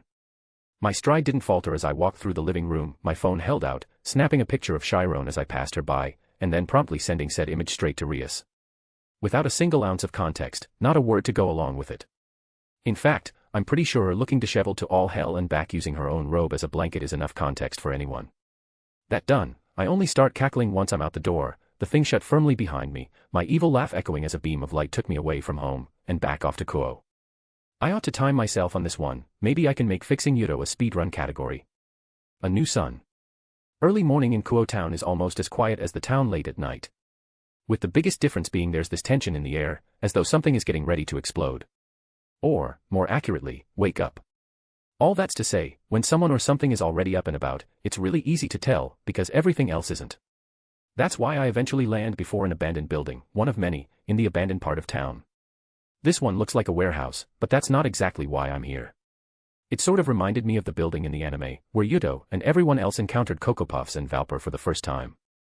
I couldn't help but snort aloud at that. The more things change, the more they stay the same, huh? I muse, walking right up to the building. My clones caught a whiff of Yuto running through the abnormally large abandoned area of Kuo, stupidly easily. After all, he was doing the bare minimum, trying to hide, and it's not like he knows how to suppress his aura and such. Akino probably would have caught him by now if she weren't on the other side of town with Rias, right about now. Oof, Rias, just oof. I'm not even sure what's over there that they could think he'd go there for. It's clear, anyhow, that he just wants to get away, judging by his ending up and stopping here. Whether he plans to stay here or is just making a pit stop, I have no idea. I stop right before the doors. Either way, it doesn't really matter to me. With my next step, I kick open the set of big metal double doors leading inside, absolutely blasting them off the hinges and sending them spiraling further inside. I don't even get to take another step, as a sword cuts through the air and shatters like glass across my neck. Yuto stands before me now, his blonde hair a mess, his uniform unkempt, and his blue eyes now wide, face twisting with a grimace as he holds only the hilt of a demon sword he attempted to use on. The rest of the sword had scattered into red particles by now. It takes him a moment, but swiftly enough, his eyes dart up to actually look at me. Wait, he started, face twisting with sheer and utter confusion, Kusanagi-senpai. Good, he wasn't expecting me at all. That means Rias told him nothing about what I was going to do, as instructed. Also, it's only now realizing this is the first time we've met, one-on-one, before. And it was him trying to take my head off. Ha. What has my life become that this fact doesn't even bother me? Sup, little Kiba. I nod, completely nonchalant.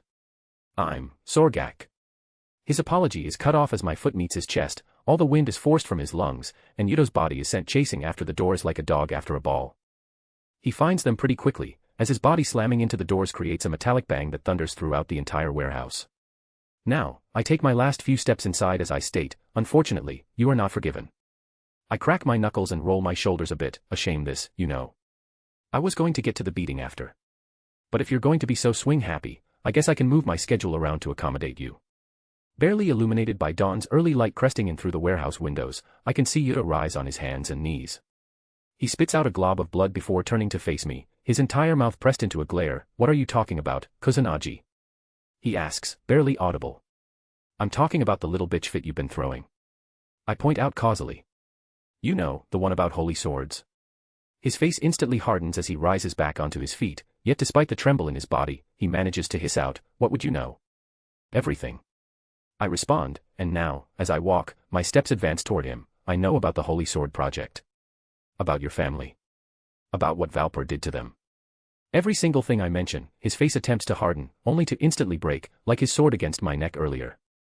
The only thing I don't know for certain, I continue, is whether or not Valpur is dead. But I'm pretty sure he is. Your family is avenged, Isaiah. There's no need to spiral any longer. Don't you dare say that to me. He practically snarls, taking a single step toward me, his breath hitching as he does. They won't be avenged. They can't be. Not until the sword that killed them is destroyed. He held his chest with one hand, his breath heaving, as his other hand lit up with a demonic light. With a red flash, a pitch-black sword, almost like the inverse of an exorcist's sword, formed in his free hand. Some kind of darkness sword, I presume. I stop and sigh. Well, if it'll get it out of his system. Excalibur didn't kill your family. I state, blandly, that sword was broken long before you were even born. This time, he actually snarled, removing his hand from his chest to form another sword within it, this one a blade of pure ice. That doesn't stop me from adding, and the family that took you in now is suffering because you can't get over yourself. His eyes widened. I could tell that he did it because he stopped breathing altogether for a second.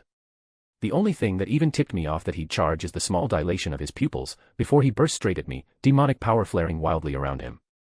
I could tell, in this moment, that he had used his night piece's speed boost. It didn't help him even a little bit. My hands caught both swords as them down for my neck. His double swing was wild, reckless, there wasn't an ounce of technique in it, and I could tell he wasn't used to dual wielding. In an instant, my grip on the swords tightens, causing fire to explode out around the ice sword, and light to radiate off the dark sword like a beacon. I could feel the blades pull at my elements, trying to absorb them both. They got only a meager amount of both before the two swords popped like shitty balloons. I caught Yuto's eyes widening, but I didn't give him a chance to do anything else. Through the light and fire, my hands swung out, open palms colliding with either side of his face. His entire body stiffened as a fleshy ringing clap resounded out, his eyes visibly dulling as he staggered on his feet. I renew my walk, stepping straight into his guard without contest, grab onto the collar of his unkempt shirt, and turn my entire body, lifting him up and over my shoulder, and sending him straight down into the ground. The cold ground knocked some light back into his eyes, as he seemed to almost painfully gasp awake, both hands alight with demonic light. I don't even attempt to stop what's coming as I already have an idea. A wave of demonic swords explodes out from the ground around him, all of various shapes and sizes, but I could tell from a glance that they're all weak. It's the sheer number that's supposed to be a threat. I don't even cover my arm in aura, I merely swing my arm like one would sweep off a whole table. The wave of swords stops with me, blades and whole swords sheared in half or completely uprooted from the ground, batted away and sent flying into shards and particles of red light. My foot careens through what's left of the swords before me, easily smashing through and finding purchase against Yudo's back, in the middle of him getting up. Guh. He grunts as he sent rolling into what's left of his own defenses, weak demonic swords crushed and smashed under the force of his body tumbling through them and out the other side. Fortunately, said swords also blunted his momentum, so I didn't accidentally kick him straight outside. Unfortunately, those swords are still swords for him. As he rises, his entire body is covered in small cuts, especially across his forearms, with only a few gashes across his cheeks. He fell forward and used his arms to protect his face. So he's still got some quick thinking left in there, huh? Even if it's basic combat instinct. I tilt my head at him, you done? HNNNGGH. He groans, his hands sparking with demonic light at either side, as though they were trying to form something, anything. Blood drops finally started to fall around him, as he collapsed back onto one knee, and he heaved, as his breath quick, short, and shallow, as though winded once more. No. He barely managed to ground out through gritted teeth, I can't be done, they need. He coughed, more blood meeting the ground, before he raised his head and glared up at me, eyes filled with hatred. But not for me. His gaze almost felt like it was looking beyond me. The red light flickering in his palm sparks furiously, yet it wasn't forming anything. You need rest. I answer for him as I approach, kneeling in front of him, your family already received theirs. As they watch you from wherever they are, can you say this is what you want them to see? His eyes shook at my words, and his gaze immediately went downward. Don't presume to know what they would want. He grumbled out. They cared about you, right? I presumed. No response. They loved you, didn't they? I presumed again. No response, but his next breath became longer and more strained. So I ask you again, I repeat, would they want you to ruin everything you have for yourself, your new family, over them? He choked out something. What was that? I ask. And no. He finally responds, a single shuddering word. I sat down before him, cross-legged, and merely waited. I knew that wasn't all. But, he continued, almost strangled, they don't deserve nothing. Even if I have to use the life they gave me, to avenge them. His head lifted slightly, and I saw tears flowing down his face to meet the blood on his cheeks. I will gladly pay that price, I can't stop, Kusanagi. I won't. I'm thankful, to the president, for giving me this chance, but... This chance to what? I raise an eyebrow, martyr yourself starting a war. He stiffened at that. Because that's what you'll do, if you continue down this path. I rightfully point out, as it turns out, destroying a prized possession of the church. Killing their people. That's how you start one of those. And you're the knight of the sister to the current Lucifer. That's even worse. His mouth opened, then closed, before opening again as he muttered out, I didn't. Yeah, you didn't think. I rolled my eyes, because if you had, you might have control of yourself by now. Tell me, and use that head of yours, if you run off and do what you feel needs to be done, who are the first people they're going to launch a retaliatory attack on? His eyes widened as much as they could at this point. Oh. I nod, solemnly, oh, indeed. Calm yourself. You're, what, 17?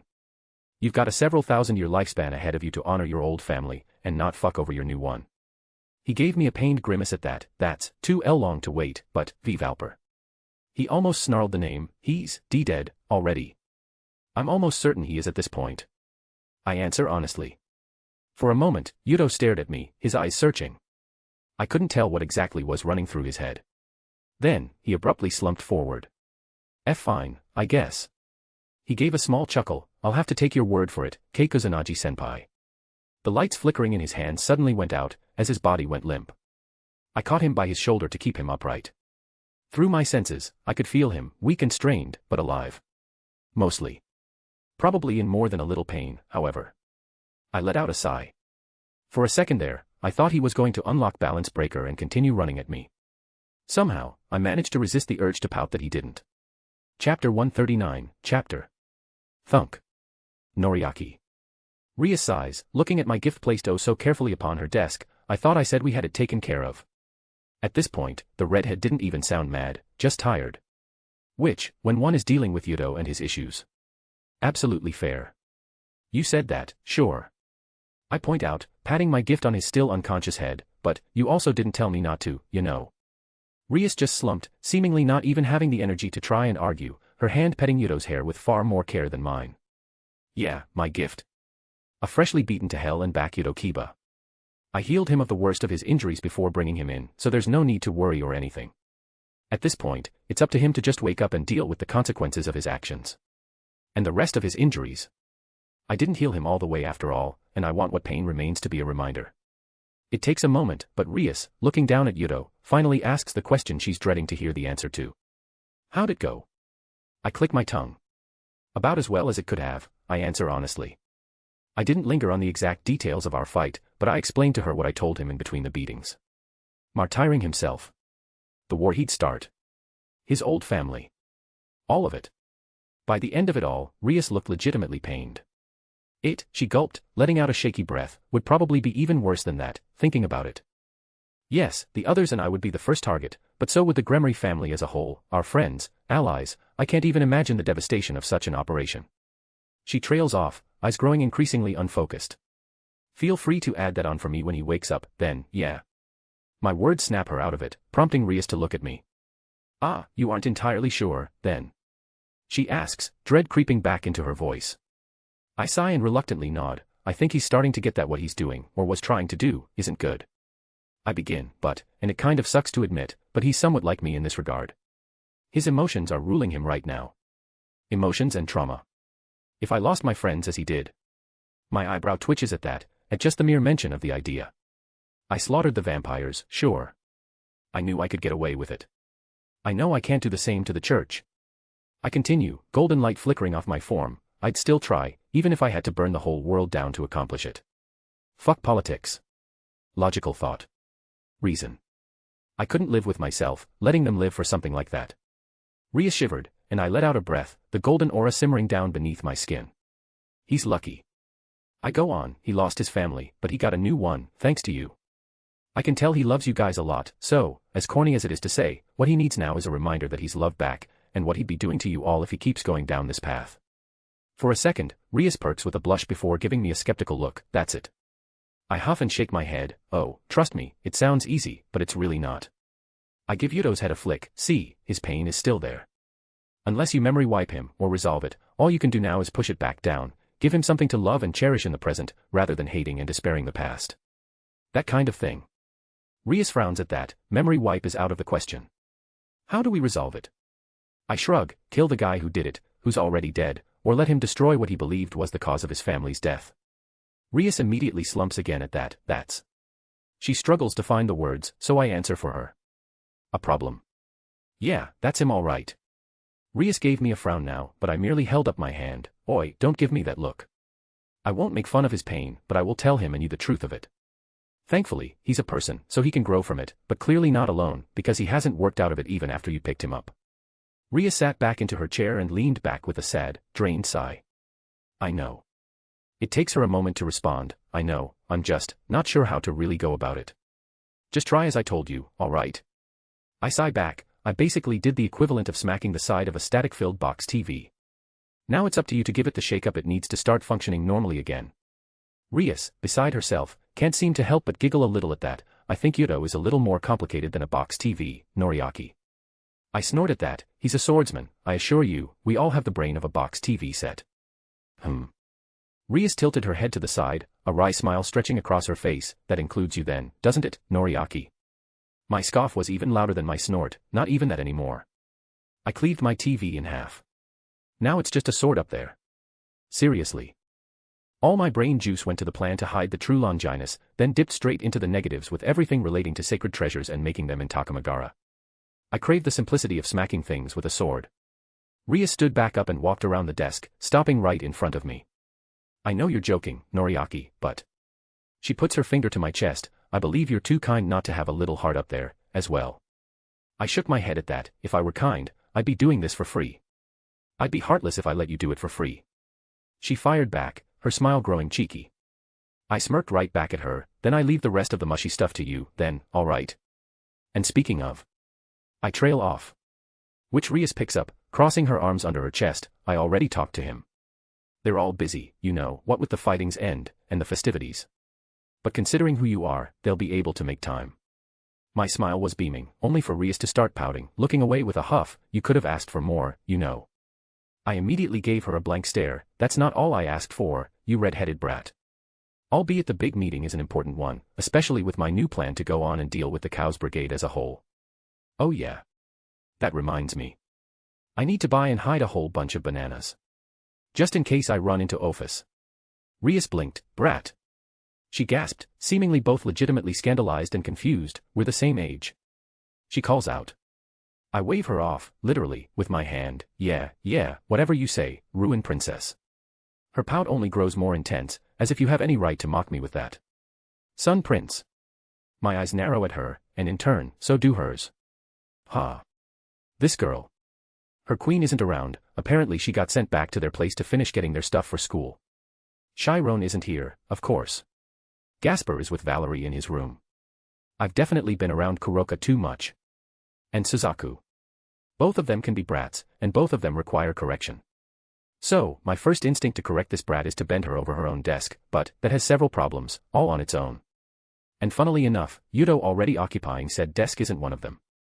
He could be easily removed after all. Damn shame that.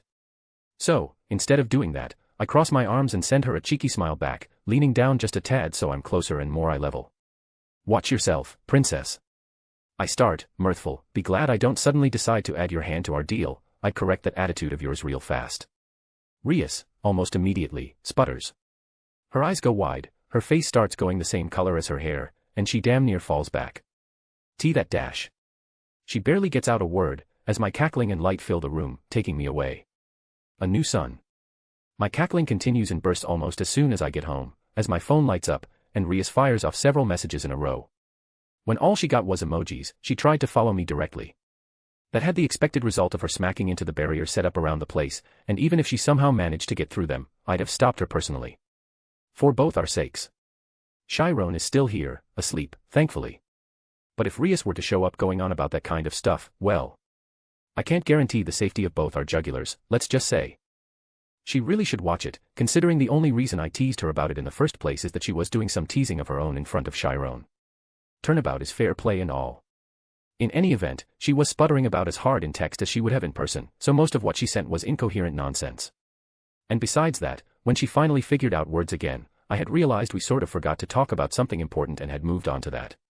When am I getting what I want from the deal exactly? Well, if all goes according to plan, after Rias rematch with Sai in the underworld. Which is in a mere few days, right at the end of the month. Of which I'm invited to, which means more than likely I'll be getting what I want in a few days. I'll probably send a clone to watch the game itself while I have a chat with the Satans. Now, beyond what I originally wanted to talk with them about, I have a new thing to add. After giving it a little more thought, I realized I could likely bypass Nilrem entirely and simply go straight to Rizavim himself, assuming the Satans know where he is. Hopefully, I won't need to slog through all of Nilrem, but I should probably prepare myself for the worst. I'd hope the Satans are keeping an eye on possibly the most dangerous remnant of the old Satan faction still left around, but you really never know when it comes to devils. Beyond that, truth be told, I'm mostly just excited to meet Seraphal. She was one of my favorites from the series, after all. A shame I probably won't get to see her magical girl persona, and will likely get the serious Satan of foreign affairs instead, but a guy can hope. Most of this really is just hoping and coping if it doesn't happen. Especially for what I originally hoped the Satans would know. Now that all is taken care of, I troll Rias just a little more with a few more emojis before silencing my phone and leaving her on read for a bit. I didn't burn much time at all this morning getting Yudo, and it is still pretty early, so now it's basically just a waiting game until Rias has her rematch. Is there anything that needs to get done, or that I could do, in that time? I could check in with the clones I left in Takamagara, see how the Sacred Treasure project is going. My eyelids immediately felt like lead. Yeah. No. I'd rather not, on second thought. Would you look at that, my eyes feel fine again. Last I checked in with Suzaku and Yasaka, the clans and the Yukai both seem to be doing fine. Even if we didn't really discuss what's going on with them all that in depth, as we were more focused on other matters. I should probably tell Yuzum, and thus my mom, and the others, what I've got planned. But that'd take like 5 minutes, maybe a little longer. I wonder if news ever hit them about the vampires. Probably not. I don't think Pantheon news from Europe would really reach here. Assuming anyone cared enough about the vampire's destruction to go specifically spreading that around in the first place. So that leaves me with, well, I'll be damned. Do I seriously have nothing to do for a little while? I stop the pacing I didn't even realize I was doing, and find myself before a window. My eyes listlessly drift off, looking at the gravel courtyard outside. Most of what I'm thinking up right now is little things, like checking out the Black Dog Bar finally and taking up Tobio's offer for a drink. I don't think I really have anything big left to do. Not just right now, but in general. That isn't far off, like EXE, or the Church in Heaven, of which I have no idea how to go about dealing with that, and won't, hopefully not for much longer. That leaves me with exactly nothing actionable, currently. Shit. A ray of sunlight catches my cheek, and I feel warm. I let out a breath I didn't know I was holding. Maybe it's not such a bad thing. Some calm before some more storm wouldn't be unwelcome, I suppose. I could always train some more, but to be perfectly honest, I've had enough of that in Takamagara to last a while. It wasn't even the fun kind of training, either. Mental endurance and willing against my own power, accepting it as part of me, not another side of me, all that jazz. I shake my head, my mind made up. Now, who should I go relax with, I wonder? A new son. Surzek's Lucifer was starting to forget the last time he had the chance to well and truly relax. Too much had happened in a short period of time following the carving up of the Grigori. Thankfully, it wasn't anywhere near as bad as the Civil War, but in a few ways, it was far more annoying. In the end, guerrilla warfare can only last so long when you're slowly being starved and picked off, and the final desperate battles, or as Falbium had described them, suicide missions from the dissident fallen to make their cause worth anything, and do any damage, ultimately resulting in nothing. Funnily enough, it was the gathering, the big festivities that were held afterward, that took up more of his time and were far more chaotic than anything else. After all, they were combining several events that were postponed for the safety of clan heirs due to the conflict, and rolling them all up into one massive celebration that's meant to go by very fast. Fairly unprecedented, especially for the raiding games side of things. Surzek is very grateful that he won't have to deal with any of that. And he's got enough on his plate as is. All the royal and noble houses of pureblood vampires have been wiped out. Surzek stopped, mid-signing something. Ever so slowly, he looked up from his desk and stared blankly at Sarah, who had just arrived. Appeared, even. He blinked at her. Sarah stared back at him, entirely unblinking. To be frank, she looked a bit of a mess. And he thought he had a lot on his plate. Only one word really came to mind. Okay, Surzek said, completely and utterly neutral. Sarah's eye twitched, okay. That's it. That's all you have to say to that. Surzek sighed and put down his pen, well, yes. As far as I'm aware, domestically, we don't really trade or do much, if any business with the vampire houses. He rubs his chin in a bit of thought, they're too proud for that, right? They barely had diplomatic relations with us as is. As a whole, yes. Sarah hissed, practically falling into a chair right in front of his desk, but individual pillar clans and factions are a separate story. Surzek held back the urge to chuckle, so they're all complaining to you now. Yeses. Serafal absolutely seethed, snatching the pen off his desk, the entire thing becoming a popsicle instantly as she gripped it between her hands in pure unfettered rage. They're all demanding this, and that, and HNNNNN. The popsicle pen snaps in two. When I find whoever decided to do this, I'm going to do this to them. She holds up the two halves of the pen and promptly crushes them into nothingness. Ah, the joys of not having to deal with the pillar clans for once. Due to the vampires not really having an official relationship and ties with the government, it isn't him that they have to go through, it's Serafal and her department. However, her words prompted Surzek to tilt his head. When you find, so who did this is still a mystery? He asked. 4. Ton. 8ly. Serafal ground out, before immediately going off, Olympus knows, but isn't telling for some reason, even though they claim to know. The church is claiming credit, but Olympus is disputing it, and a bunch of smaller faiths in the area are claiming it was someone they've never heard of, seen, or felt before, while all the former associates or business partners of the vampires are at each other's throats, claiming one of them did it. Sarah grabbed her ponytails and started pulling. It's a mess. Yikes, sounds like it. Surzek reached over and patted her on the head. She didn't even seem to notice, as she sat there, grumbling and muttering to herself about how she's going to craft each letter to every single clan that's bothered her to explode with the force of a nuclear winter. She'll calm down in a bit. In the meantime, Surzek reaches into his desk drawer, pulls out a new pen, and goes right back to where he left off. If Sarah is still like this by the time he's done, he'll get the clans to back off by having Grafia do an announcement about investment responsibility. For now, though, he needs to finish this up before his Riatan's second big match, a rematch.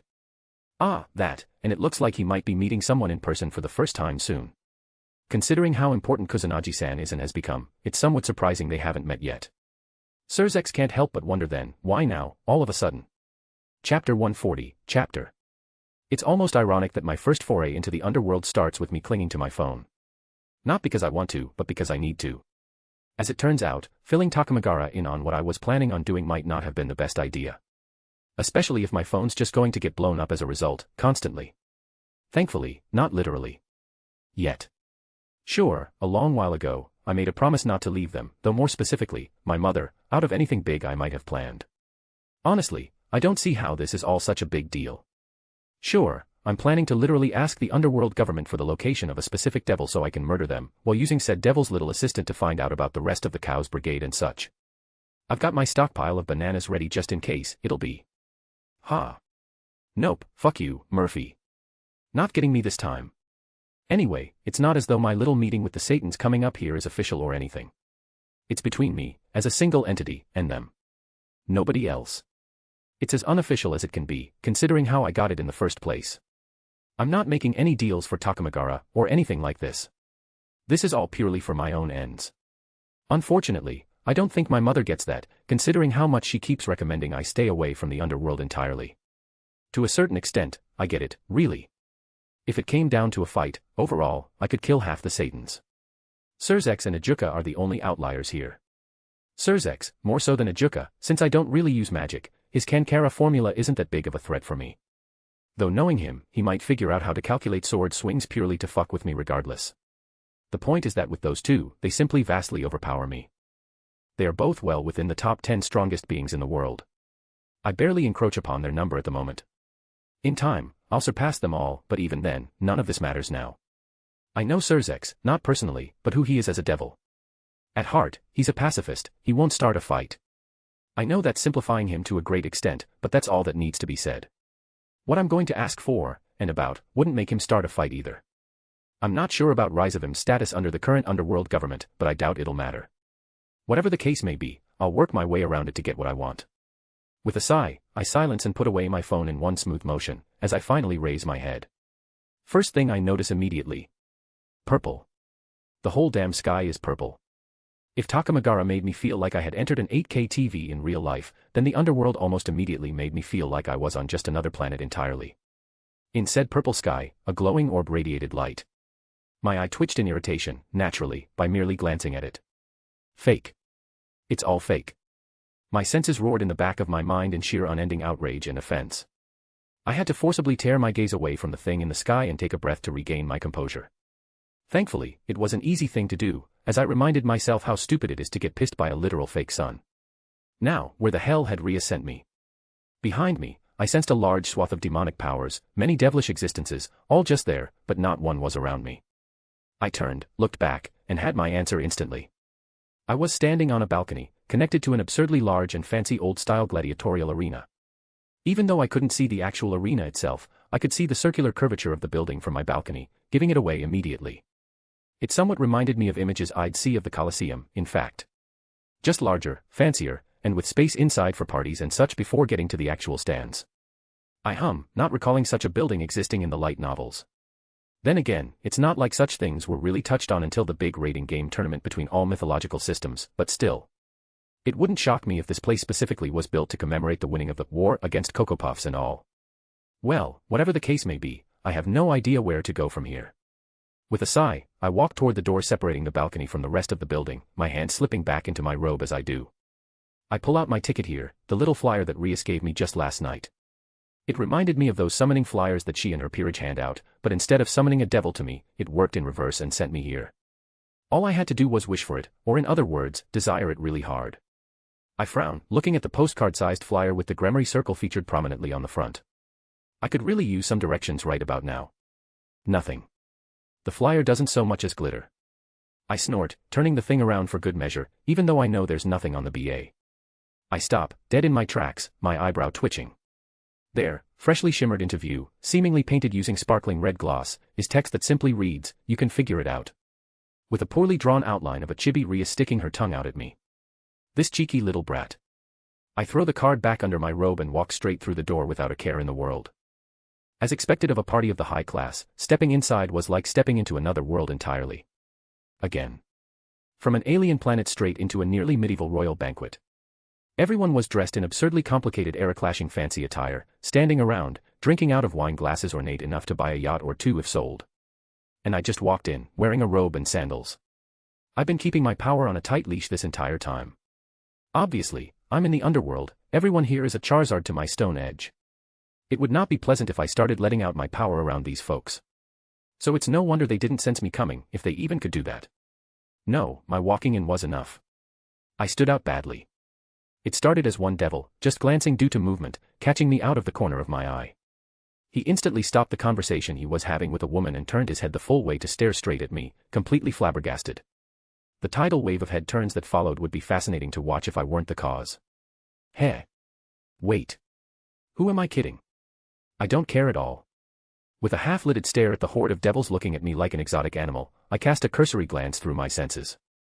Everyone here was within the spectrum of high class, but no real stands out. I don't recognize anyone here at all, either, just based on looks. Thusly, I completely ignore them and stretch my senses out further. Ah. There they are. Two of the strongest powers I can sense here, further in the building, but also up. A glance around the room makes my eyes catch on a hallway, and without further ado, I walk off. Shockingly, no one even tries to stop me. Unfortunately, the hallway leads off into another party room, near identical to the first one. Aha. Ha. Rias. I hope you lose, you brat. A new son. This particular meeting didn't have a set time, beyond being on the day of. Still, Surzex was under the impression that his arrival would be directly here, at the location of the meeting, the luxury box overlooking the entire stadium that was broadcasting the rating game live, when it would begin. Beyond himself and Serafal, who's here for diplomatic reasons, he made sure the box was mostly empty, with his queen just outside the door, should that be where he appears. Ah, Riatan. Surzex thought with slight amusement, so this is what you meant by last-minute adjustments. Now, he looks up, past the glass of the luxury box, peering just outside of it. It's still early in the day, the rating game hasn't even begun yet, but people were beginning to crowd into the stands regardless. For a few reasons he'd rather not dwell on, the common devil rarely uses their wings to fly around willy-nilly, especially in a stadium such as this. If that alone gave away the figure before the glass as not being a devil, it was the halo of light at his back that settled the matter. At his side, Serafal pouted, your Riatan did a thing, didn't she? Surzex chuckled, most likely, yes. Serafal continued to grumble about procedure and such, which Surzex tuned out at this point. Things have settled since the other day when Sarah barged into his office, so she's mostly back to normal. And as for the son of the sun god before them, well, he doesn't look happy, not in a way one would usually expect of a slighted god. In the back of his mind, Surzex had to correct himself, the young man before them technically isn't a god, and in fact was just a high schooler going on a year ago. Technically, a high school dropout, if he wanted to be specific. Well, that sounds rude in his head, but the point he's trying to reach is that the young man isn't a spiteful petty god, so there's nothing to really worry about. In a flash of light, the young man appears within the luxury box itself, now right before them. His sigh was palpable as it filled the room, an equal mix of relief and annoyance. Surzex had to resist the urge to give him a good-natured chuckle, doing so just long enough for Serafal to hop onto her feet, clasping her hands together, Lord Kusanagi. Welcome. She bowed respectfully, I hope you didn't have a difficult time finding your way here. She asked, even though the answer seemed obvious. The halo of light faded from behind him as he answered, I wouldn't say difficult, more like, annoying. He huffs out, running a hand through his obsidian black hair, before turning and looking at Surzex himself, your sister is way more petty than I thought she could be. At that, Surzex could help but bark out a short laugh, a little grin stretched across his face, you would be surprised, I think. He snorted before answering plainly, not anymore. Surzex nearly started laughing again, but Serafal crossed her arms and started pouting, causing the young man to turn to her instead, by the by, Lady Leviathan. I appreciate the effort for formalities, but they aren't required. At all. Without further ado, he flops down into a chair and leans back in it without a care in the world, so can we cut the lord this, lady that, and all the bowing that comes with it. It'd make this vastly more enjoyable for me. It took Serafal a moment to process that, and considering how the last meeting with the Shinto went, Surzex isn't exactly surprised. This young man is definitely completely different compared to his uncle, isn't he? When it does click, however, Serafal shifts instantly, letting out a sigh and unwinding almost entirely. She smiles and leans down to him, her arms wrapped behind her back. Well, in that case, you can call me Leviathan, if I can call you Nori-chan. Ah, Kusanagi-san's first name is Noriaki, isn't it? The young man in question simply stares back at Serafall, his golden eyes meeting her blue ones for a moment. Huh. Alright, that's cute. Go ahead. He answers with a nod. Yay. Serafall exclaims, whilst falling right back into a seat beside him. Both Surzex and Noriaki found themselves chuckling at that before looking at each other. Surzex is fine. He gave first, to which Noriaki nodded. Noriaki, then. Surzex nodded back at him. Ah, he wishes every conversation with important figures could be so easy. Right, then. Noriaki stretched in his chair, let's get this show on the road. I'll be staying for the rating game, of course, but I figured it'd be a good idea to get the heavier stuff out of the way first before then, you know. At that, both Serafall and Surzex nodded. Briefly, Surzex contemplated asking Noriaki why he wanted to talk with them specifically, as part of whatever deal he had with his little sister. Well, in a way, he supposed he was about to find out why. Rise of Levon Lucifer. Surzex and Serafall both freeze, despite how casually the young man stated that devil's name. Where is he? Ah. Well, that's certainly heavy, isn't it? A new son. Ah, just got here, and already, these two look thrown for a loop.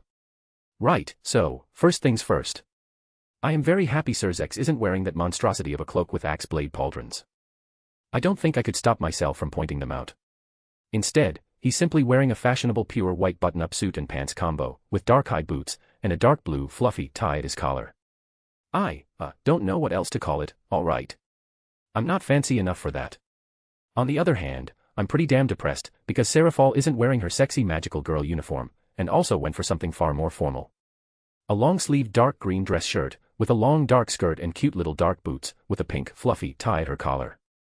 Seriously, what is with devil nobles and fluffy ties? Are they fancier than normal ties? Anyway. It takes a moment for them to recover, and the first to do so is Leviathan herself, who scowls. Alright, what did he do? She grounds out through barely gritted teeth, all her cheer gone. Surzex nods gravely at his fellow Satan's words. I, on the other hand, simply shake my head, nothing, I answer, that I know of anyway. Both look immediately confused by this, so I quickly follow up, it isn't exactly him I'm looking for, it's someone that works for him. The easiest way to find him is through that old spawn of the devil himself. Serafall blinked at that, so, wait, is that super old Mina making moves or not? She asks for clarification. I shrug, I need his guy for a side project he got involved in. I'm sure you all have caught wind of an organization called the Cows Brigade, yeah. Serafall immediately groaned, falling back into her seat, while Surzex sighed. Unfortunately so.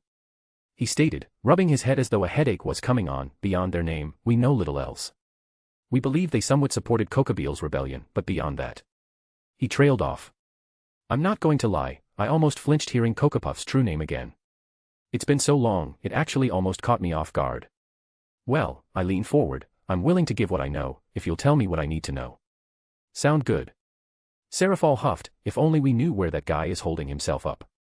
Ah, shit. Surzex gave me an apologetic smile before explaining, ever since the Civil War, Rise of him and his followers fled the capital and went into hiding somewhere in the underworld. We've been trying to find out exactly where, mostly just to keep an eye on him, but so far we only have an idea of where he's not. I tilt my head, I can work with that. Surzex blinked at that and took a second to reply, are you sure? I nod, casual and assuredly, oh yeah, I can look for him myself. If I know where not to look first, it'll make finding him much quicker. I pause, before snapping my fingers and adding, right, you guys don't mind if I kill him upright. Surzek's blink was even longer this time, and he took even longer to reply, some might. He answered, before clarifying, big supporters of the old government, but they aren't within ours, so you wouldn't need to worry about us. Officially. Okay. Wait. Time out. Serafall claps her hands together, drawing both our attention, Nori-chan. I don't think this is a good idea, really. Now, it was my turn to blink slowly. I am well aware of Rise of him's strength. I can kill him. I defeated a primordial god. I wiped out 2 whole factions in the Balkans. I shrug, I can handle it. Serafall gawked at me, and I could feel Surzek's eyes widen and focus on me. A primordial go dash, Serafall started to shout, only to stop, as though realizing something. All of a sudden, her gaze grew far more intense. Wait. Nori-chan. She reached over, placing a hand on my shoulder. It felt cold. Which factions? She asks with a positively blistering smile. I can't quite place it, but I feel as though I'm supposed to feel in danger at the moment. Sarah Surzek starts to say, only to stop himself as her head jerks and she looks at him. You know what? I'll take the bait, Murphy. The Carmilla and Teeps vampire factions, of Ku my vision goes white, not because I passed out or anything, no, I'm still very much conscious. It's just that, suddenly, I'm encased in ice. Flash frozen nigh instantly. I hear muffled shouting to my other side, likely Surzek saying something, but whatever it is, it's not enough. The world outside is blurry, but I can see it as it abruptly moves, stutters, and twists, and I feel myself free-falling. I soar across the sky like an icy comet, and the impact is the same as one too. I blink frost, ice, and dust out of my eyes, as I sit up in the crater I was freshly deposited in. My senses tell me everything I need to know. I'm out in the middle of nowhere now. Nice. Another icy comet comes crashing down a good distance away from me. From it, fresh in her sexy pink magical girl outfit, the staff brandished, it is Seraphal herself. She points her staff directly at me, you. She cries, this magical girl won't let your evil persist any longer. For your vile deeds in perpetuating paperwork, I must end you. Here and now. All around her, frost starts covering the ground, inching across the dirt and rock like an infection. Her eyes and breathing look manic, and her demonic power chills the very air itself, her aura crashing across the field like a chaotic avalanche. Already, my breath is mist, and the cold air is causing a massive fog to form all around us. I couldn't help myself. Just a sec. I hold up a finger before I pull out my phone and snap a picture of Seraphal. Before sending it straight to Sona. Alright. I put my phone away. Now, we can get this show on the road. I look up, and, that's an ice block the size of a house heading straight for me. Murphy sure does know how to treat me, huh? Chapter 141, Chapter. A hissing sound fills the air. All around me, the cold itself seems to recoil as I begin unraveling the chokehold upon my powers, gold meets cold, and the result is explosive. The house-sized ice block cracks and fractures, and pieces begin flying and breaking off. As if drawing a sword from my hip, I swing, light bursting into being mid-arc. The ice block severs in twine, the hiss becoming a roar as the ice skips melting, and instead evaporates instantly against the edge of my freshly called blade. Behind me, the severed parts of the ice explode against the ground, and my sword hangs lazily at my side. I smirk, putting my free hand on my hip as I look at Seraphal. So, I start, gold bubbling around my body, how serious do you want this to be? I watch Seraphal's face twitch at that, do you think this is a joke, Villian? She raises her staff, and the cold mist around us abruptly and violently lurches toward her, spiraling around the tip of her staff. I chuckle. An ice spike spears through my location a second later, deftly avoided by stabbing back and to the side. Another is parried out of the air with a raise of my blade, the spike spiraling midair before promptly shattering like glass. One more launches like a sniper rifle round, straight for my neck, and is redirected by my blade, and I leap back as the fire of ice becomes rapid. One more becomes four several, until ice shards rain upon me, each seemingly with the force of a cannonball, smashing into the ground and carving the desolate rock beneath it with each wild impact. Yet, not a single one reaches me, as my backpedaling is just far too fast. I smirk, watching Seraphal holding out her staff, the cold mist spiraling around it sparkling with artificial light as it hits off the freshly formed ice inside, before being launched. She sees my smirk. Her breathing grows just a tad more unhinged. Hold. Still. She cries, spinning her staff around in her hand. With my eyes, I can see the way the ice starts collecting within the cold mist, her demonic power shifting into a new form with masterful precision and speed. Unfortunately. Nah. Seraphal freezes as I lean my back against her. Now, Seraphal's a real shorty. About as tall, if not exactly as tall, as Kuroka in fact. I'm several inches taller than her, and a good bit of my upper body is practically lying over her head. My head falls back, so my mouth is right against her ear as I continue. You ought to be grateful, you know. I can't see her entire face, but I can tell how shocked she is, considering how quickly and easily I pulled this off. If my mother hears about this, she'd go ballistic. Luckily, I actually like you a fair bit. I chuckle, and you're way better than your little sister, you know. So what did you say about my SO-tan? Seraphal instantly whirls around, holding her staff like a baseball bat. She swings for my head like it was a baseball. At the same time, I felt a massive surge of demonic power, the temperature dropped to such extreme lows that my golden aura began to crackle in the cold. Her swing misses, of course. I'm too fast for her to strike. What came after, though? An explosion of light, not as an attack, but as a byproduct of it.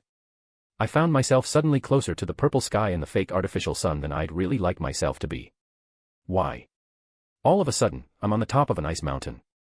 Already, the frost and ice around me were cracking and sputtering, hissing as they gave way to my power, but she did manage to catch my legs and bury me halfway deep into it. The only reason I'm not buried under all this ice in some reenactment of my battle against Dueling is that I jumped. As I had been doing this entire time.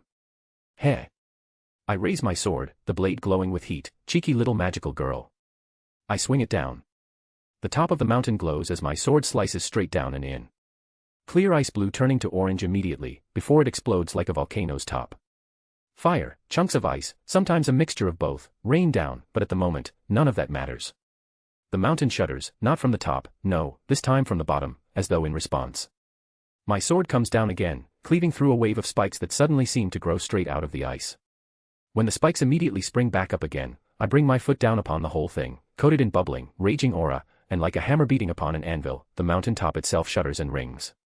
The spikes smash apart against my leg, and a massive dent is impressed down upon the mountain originating from my soul. I take in a deep, deep breath. At the moment, I can't recall if I ever busted a mountain before. To be frank, I don't think I've had the opportunity to. Without destroying the surroundings, of course. Most of the time, there isn't even a mountain to pop. And that's just the feat a high class can do, casually. Ah, well. I breathe out. Before the ice gets a chance to recover, fire roars down from heaven to meet it. In one moment, there was cold, frost, and icy mist rising. In the next, all there was heat, flames, and the haze of it all. I couldn't see it, but I could feel it. The fire spewed forth from my mouth, smashing down like a chisel, straight through the ice, overrunning it before it could even melt, hollowing it out and completely overtaking it. The flames don't stop there. As soon as they meet the ground, they explode out like a tidal wave. I feel demonic power building to meet it, far faster than any of her attacks before. I cut off my flames, stopping the flow of new fire. And just in time, as the wasteland upon the ground turns from a fiery one into an entirely frozen one, just like that. Light flashed with light, red and orange, became blue and white. Oh ho. My breath is missed again, even all the way up here. I believe I recognize that technique. That was her Celsius cross trigger, no. The one who can, with basically a wave of her staff, convert an area straight into a frozen wasteland. I clicked my tongue at that. A shame I couldn't hear her call out the attack all the way up here, if so. In a flash of light, I appear straight down on the ground, which was no longer rock, but instead straight ice. It cracked and hissed beneath my feet as soon as I appeared, but I was paying little attention to slipping and falling at the moment. I couldn't help but whistle, impressed. All around me were my flames, trapped in solid blocks of ice, like elaborate ice sculptures. I couldn't see their colors, but I could see the impression, the waves, and flows the fire made, almost carved into the center of the ice. Almost casually, I block a shard of ice aimed at my eye while barely looking. The thing pinging off my blade and spinning off to the side. Cheap shot. I scoff, still only looking at my flames trapped within the ice. I turn my head slightly, my gaze looking on Seraphal standing atop an ice block trapping one of my larger gouts of flames, her staff pointed and locked on me. Don't care. She huffs, gritting her teeth, making my job more painful is one thing. But talking badly about my Sotan. I won't forgive it. I give the magical girl the side eye. At almost that exact moment, I feel my phone buzz in my robe. Heh. Nice. I didn't even say anything bad about her, I counter, I just said you're better than her. That implies things. She shouts back, this time pointing at me with her actual finger, that implies Sotan isn't perfect. That she can be surpassed. I roll my eyes, what, that she isn't the big guy upstairs? Seraphal gags. How dare you? She swings her staff wide, in an arc out in front of her, Sotan is nothing like that guy. The meanest and most stuck-up old guy with an even stupider hat, I bet. I hear rumbling in the distance. Sotan would look great in a hat. And with that conviction, an avalanche comes washing in out of nowhere like a tsunami wave. I don't actually see it first, I see the shadow of it first, prompting me to look up and see it. The thing is giving me big world-ending apocalypse movie scenery type imagery.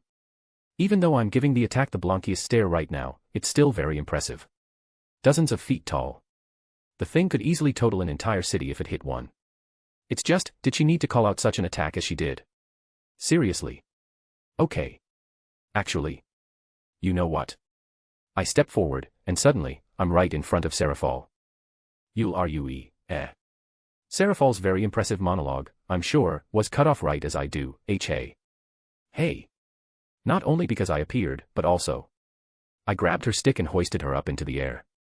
But me down you paperwork making, Sotan slanderizing, villain. Seraphal cries out, even though she can very easily just let go of the damn stick.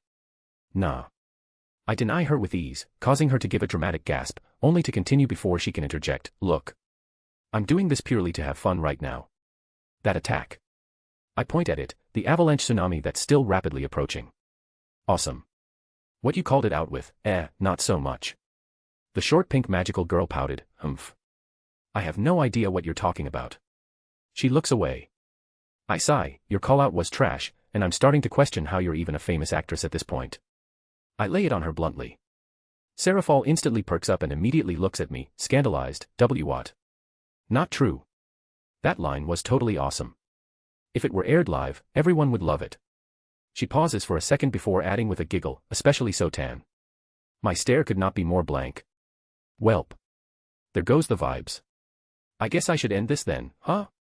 You're so unbelievably lucky you're cute, I abruptly say, and that I can't make tentacles out of my Holy Spirit powers.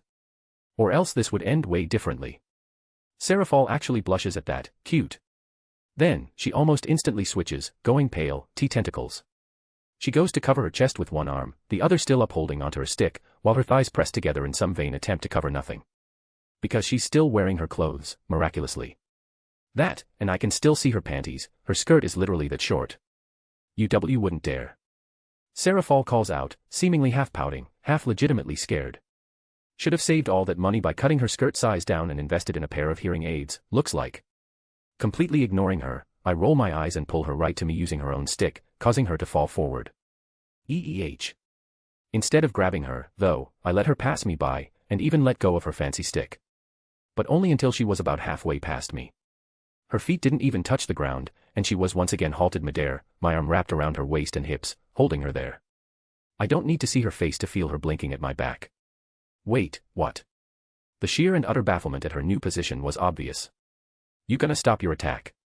I suddenly ask, my voice raising slightly. The dozens of feet tall tsunami ice wave was that close now. She probably doesn't hear me stab my sword into the ground beside us then. No. Why would I dash? Slap. I. Rather than answer that, because words wouldn't be able to travel soon, I simply showed her. How? Well. Her skirt is very short.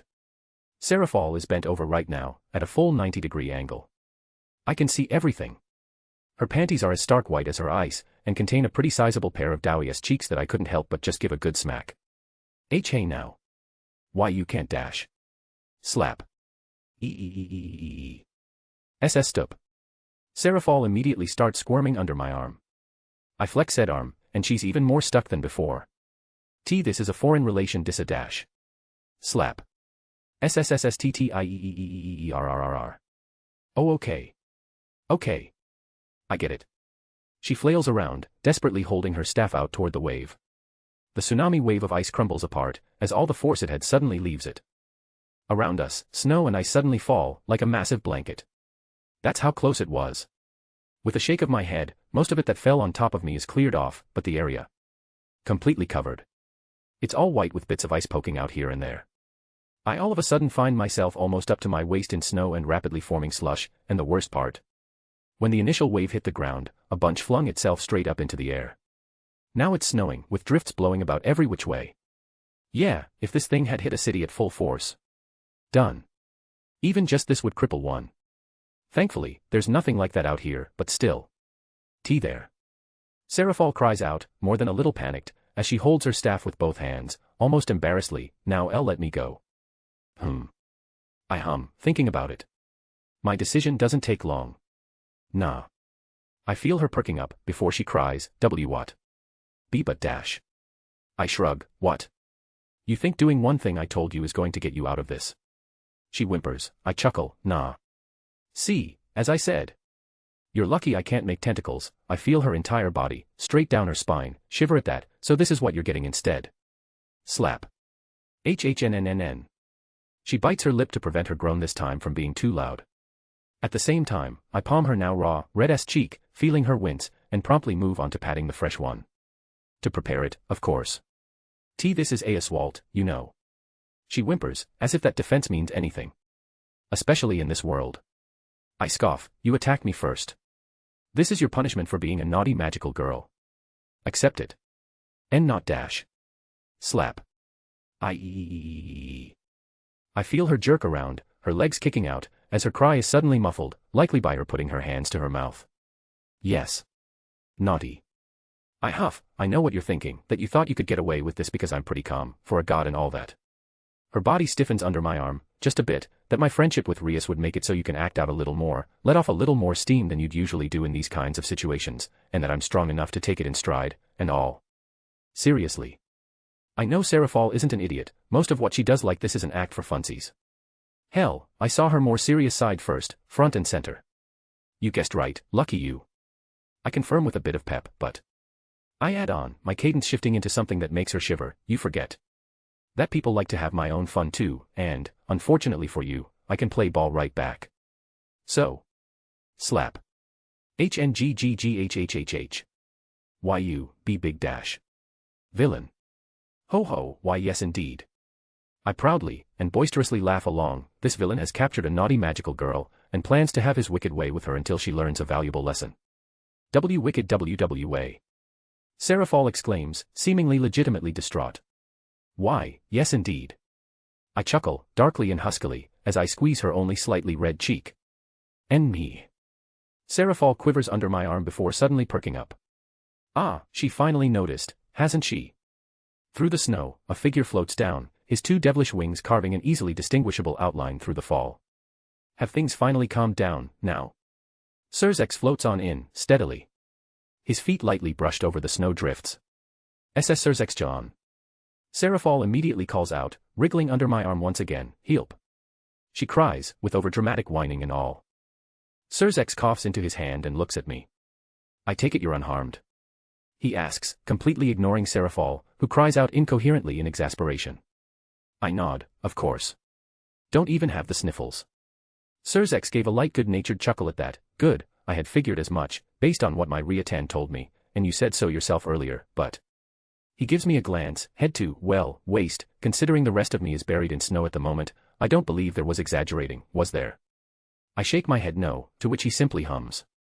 Seraphol grumbles and shakes, continuing to try to free herself, to no avail. Finally, Surzex sighs and looks down at Seraphol. Sarah. He huffs with a chiding tone. I can feel her crossing her arms and pouting, to which Surzex doesn't say anything further, simply putting a hand to his face and rubbing the bridge of his nose. Please forgive her. He asks plainly, she isn't usually, well. His words catch in his throat, which I don't blame him for. There really isn't a simple way to describe Seraphol. I simply wave him off, don't worry about it. I then pat her ass, causing her to yelp. I'm keeping this, though, for as long as I'm here. Hey. She cries, as if in protest. Surzex though. He actually just nods, taking it in stride, privately, and Grafia nor I will interfere. No shot. I nod right back with a smile, deal. He smiles back. Done. Everyone's happy. Well. Except one. Hey. W8. D. Don't I get a say in this? H. Hold on. Seraphol starts sputtering out, sounding increasingly legitimately panicked with each word. Now, Surzex continues, completely ignoring her, shall we head back? There's still some time before the game begins. Let's, then. I float up, out of the snow, wrenching my sword from the ground as I do. Hey. Seraphol tries again, Hey. HNNGGHHH. S. Surzex John. How dare you sell me OU dash? My sword vanishes in golden light.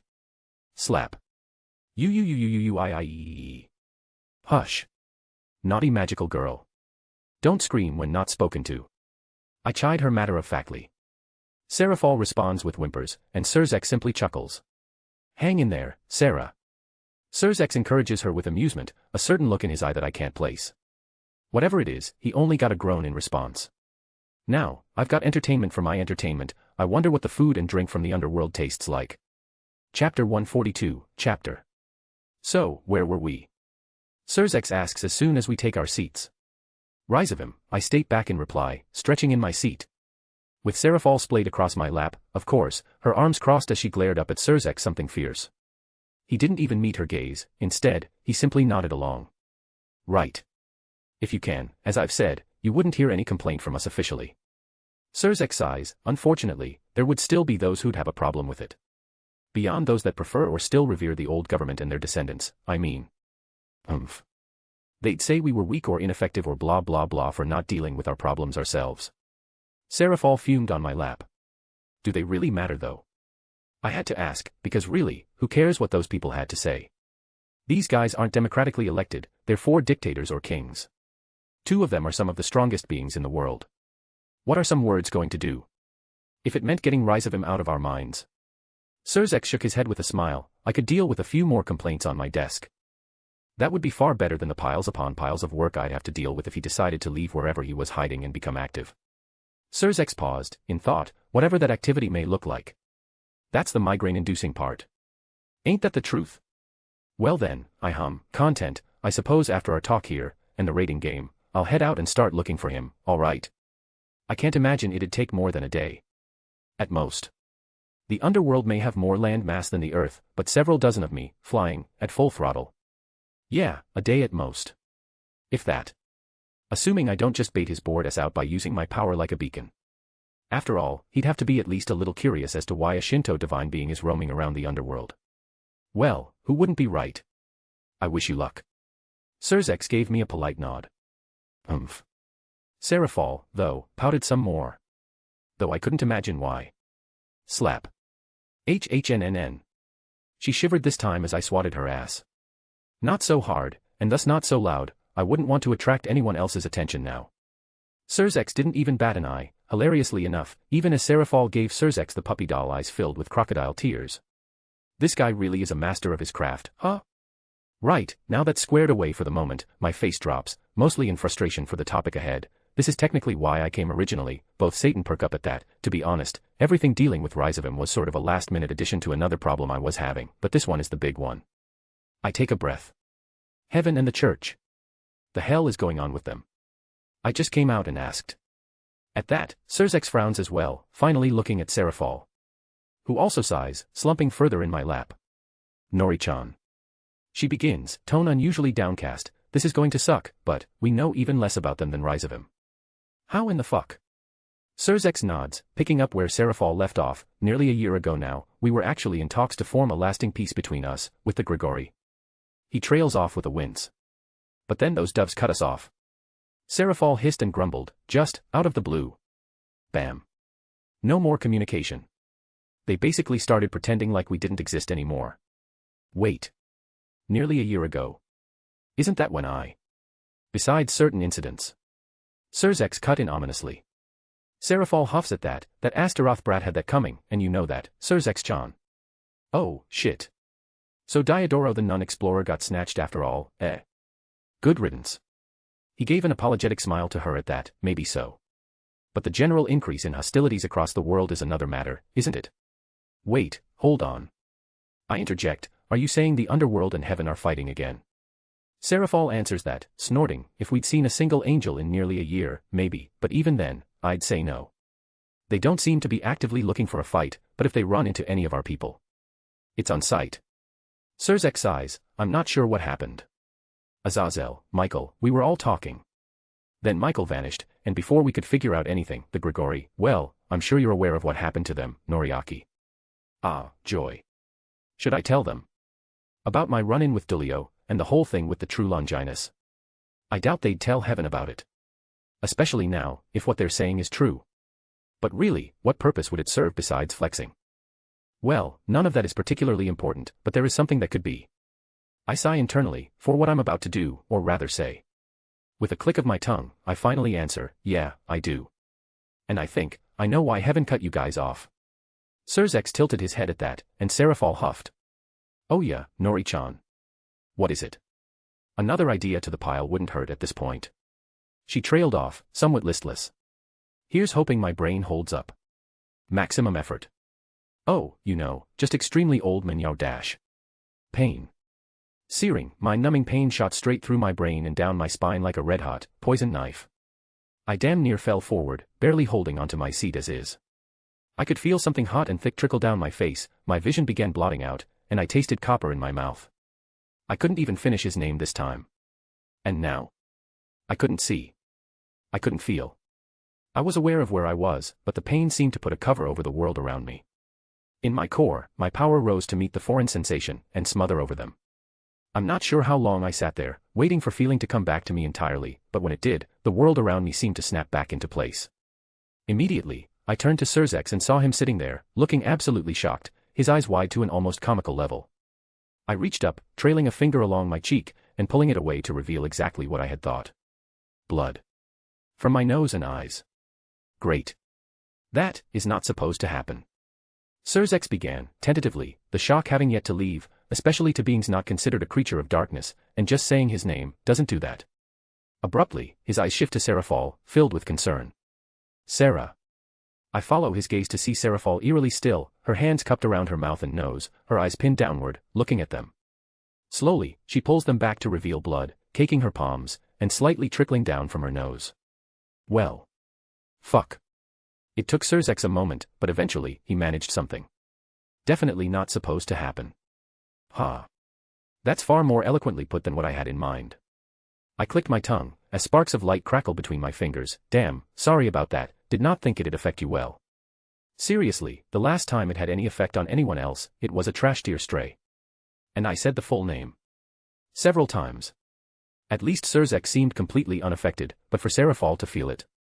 Well, for some reason, that means it's getting stronger. I place my fingers onto her temples on either side of her head and start rolling them in careful circular motions. She flinches a bit, at first, ooh.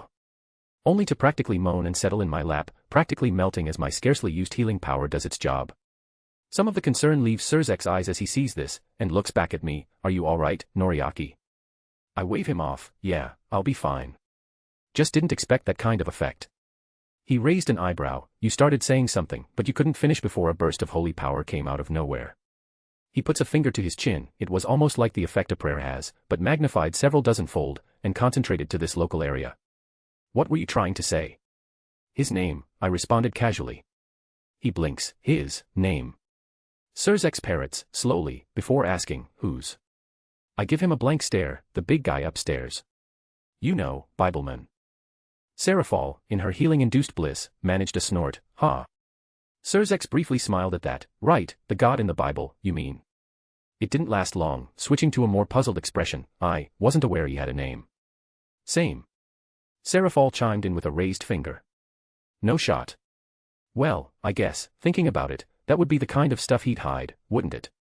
Like how the knowledge of how to start Ragnarok was hidden, too.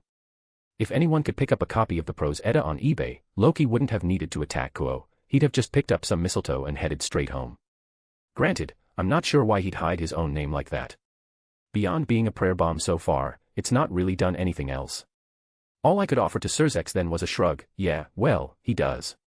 Point is, though, and what I'm trying to say, is that he might be back. Surzex sat there, staring me straight in the eye. For a moment, silence reigned. He didn't seem shocked that I knew, and I could tell he wasn't questioning how I knew. Then, with a sigh, he leaned back into his seat at last. Michael said he shouldn't be able to. He stated, plainly, his gaze turning and looking out at the window, far into the distance. However it happened, something was stopping it. Michael was sure something broke. That if he was going to return, it'd have been several dozens of centuries ago. His voice trailed off. But it makes sense, doesn't it? Seraphal pointed out, tone far more morose. Azazel joked about it all the time, but if he did come back, Michael would follow his orders without question. Even if it meant tearing down what we were trying to build. Surzek's voice twisted with a flurry of emotions, foremost being sadness. Despite all of that, Surzex took a breath and nodded.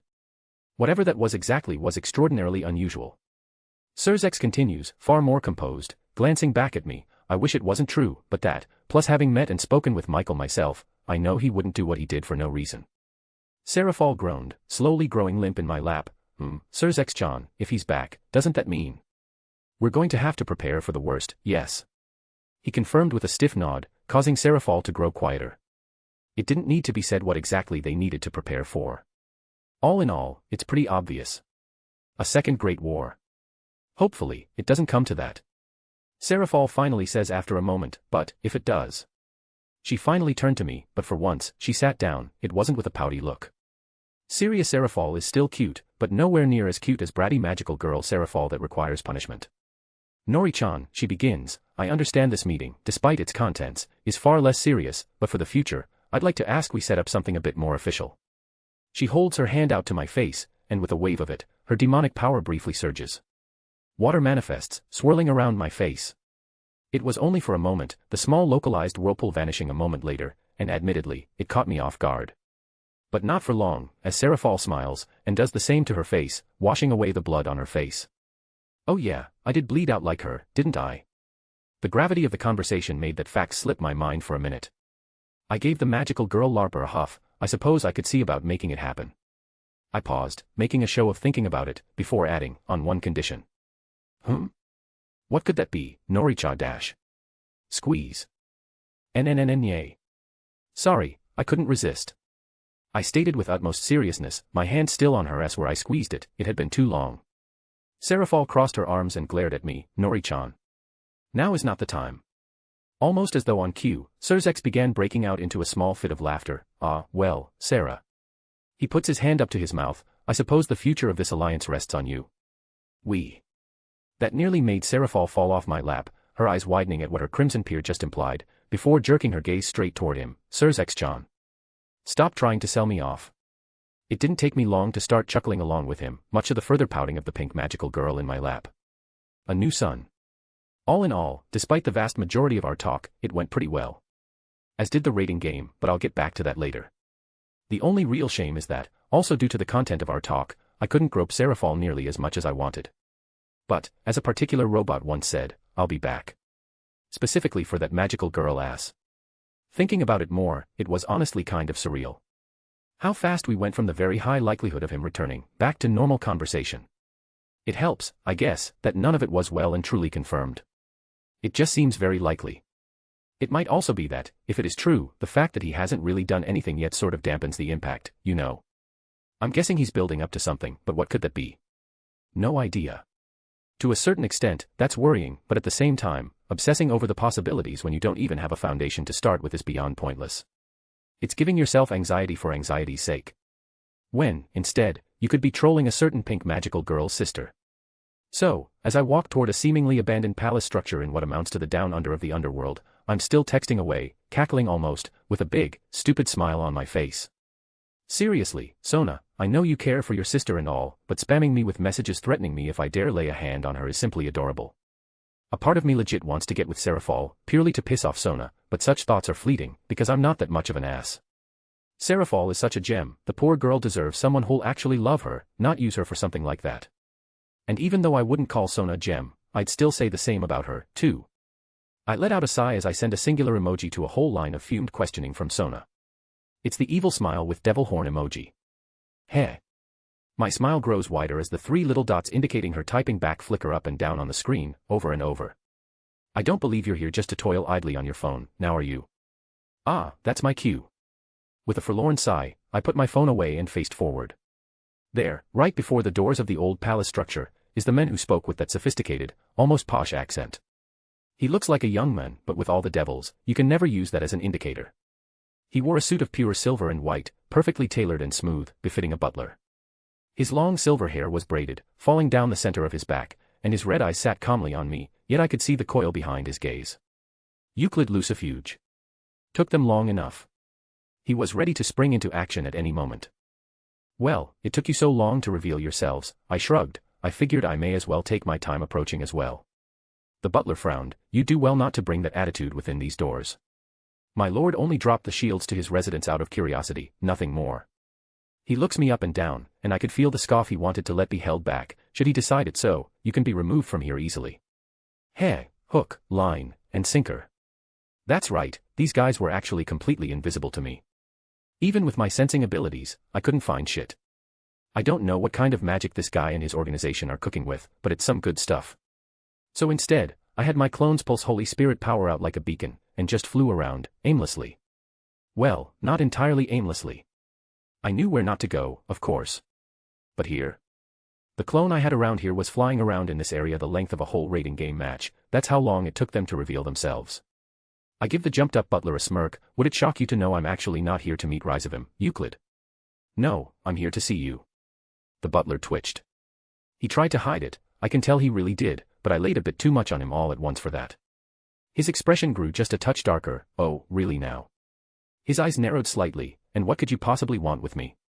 Everything you know about the Cows Brigade, of course. I see no point in sugarcoating it.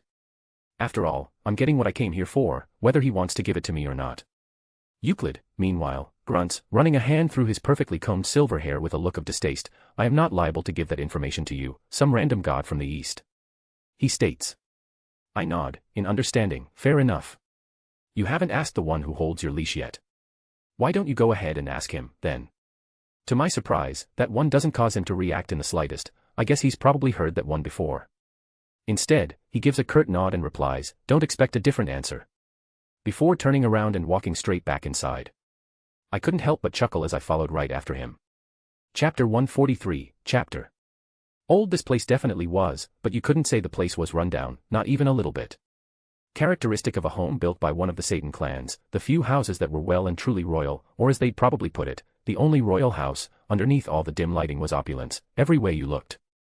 A deep royal blue pervaded the walls and floors, where one might find a gray sheet of stone bricks for a wall, there were instead layers of pristine, shining silver. Gold fixtures on the ceiling and walls lined the halls, and servants, other devils far weaker than the silver-haired men I was following, walked fast with their eyes kept low, but pace stable and constant. Every other wall, there were royal blue banners emblazoned with the sigil of Lucifer, and in between those were massive, ornate glass frescoes, each one depicting either the same or a similar figure. A devil, clearly, what with his long silver hair stretching down his back, 12 leathery wings at his back, and what looked like a dark star glowing above his head. As we passed them by, I made a note of a few I found interesting in my mind. In one, he looks like he's holding a book as he stands before a pit of fire, and dozens of hands are reaching out toward the devil from the flames. In another, he's joined by the figure of a woman with pitch-black hair at his side, as he points across a wasteland.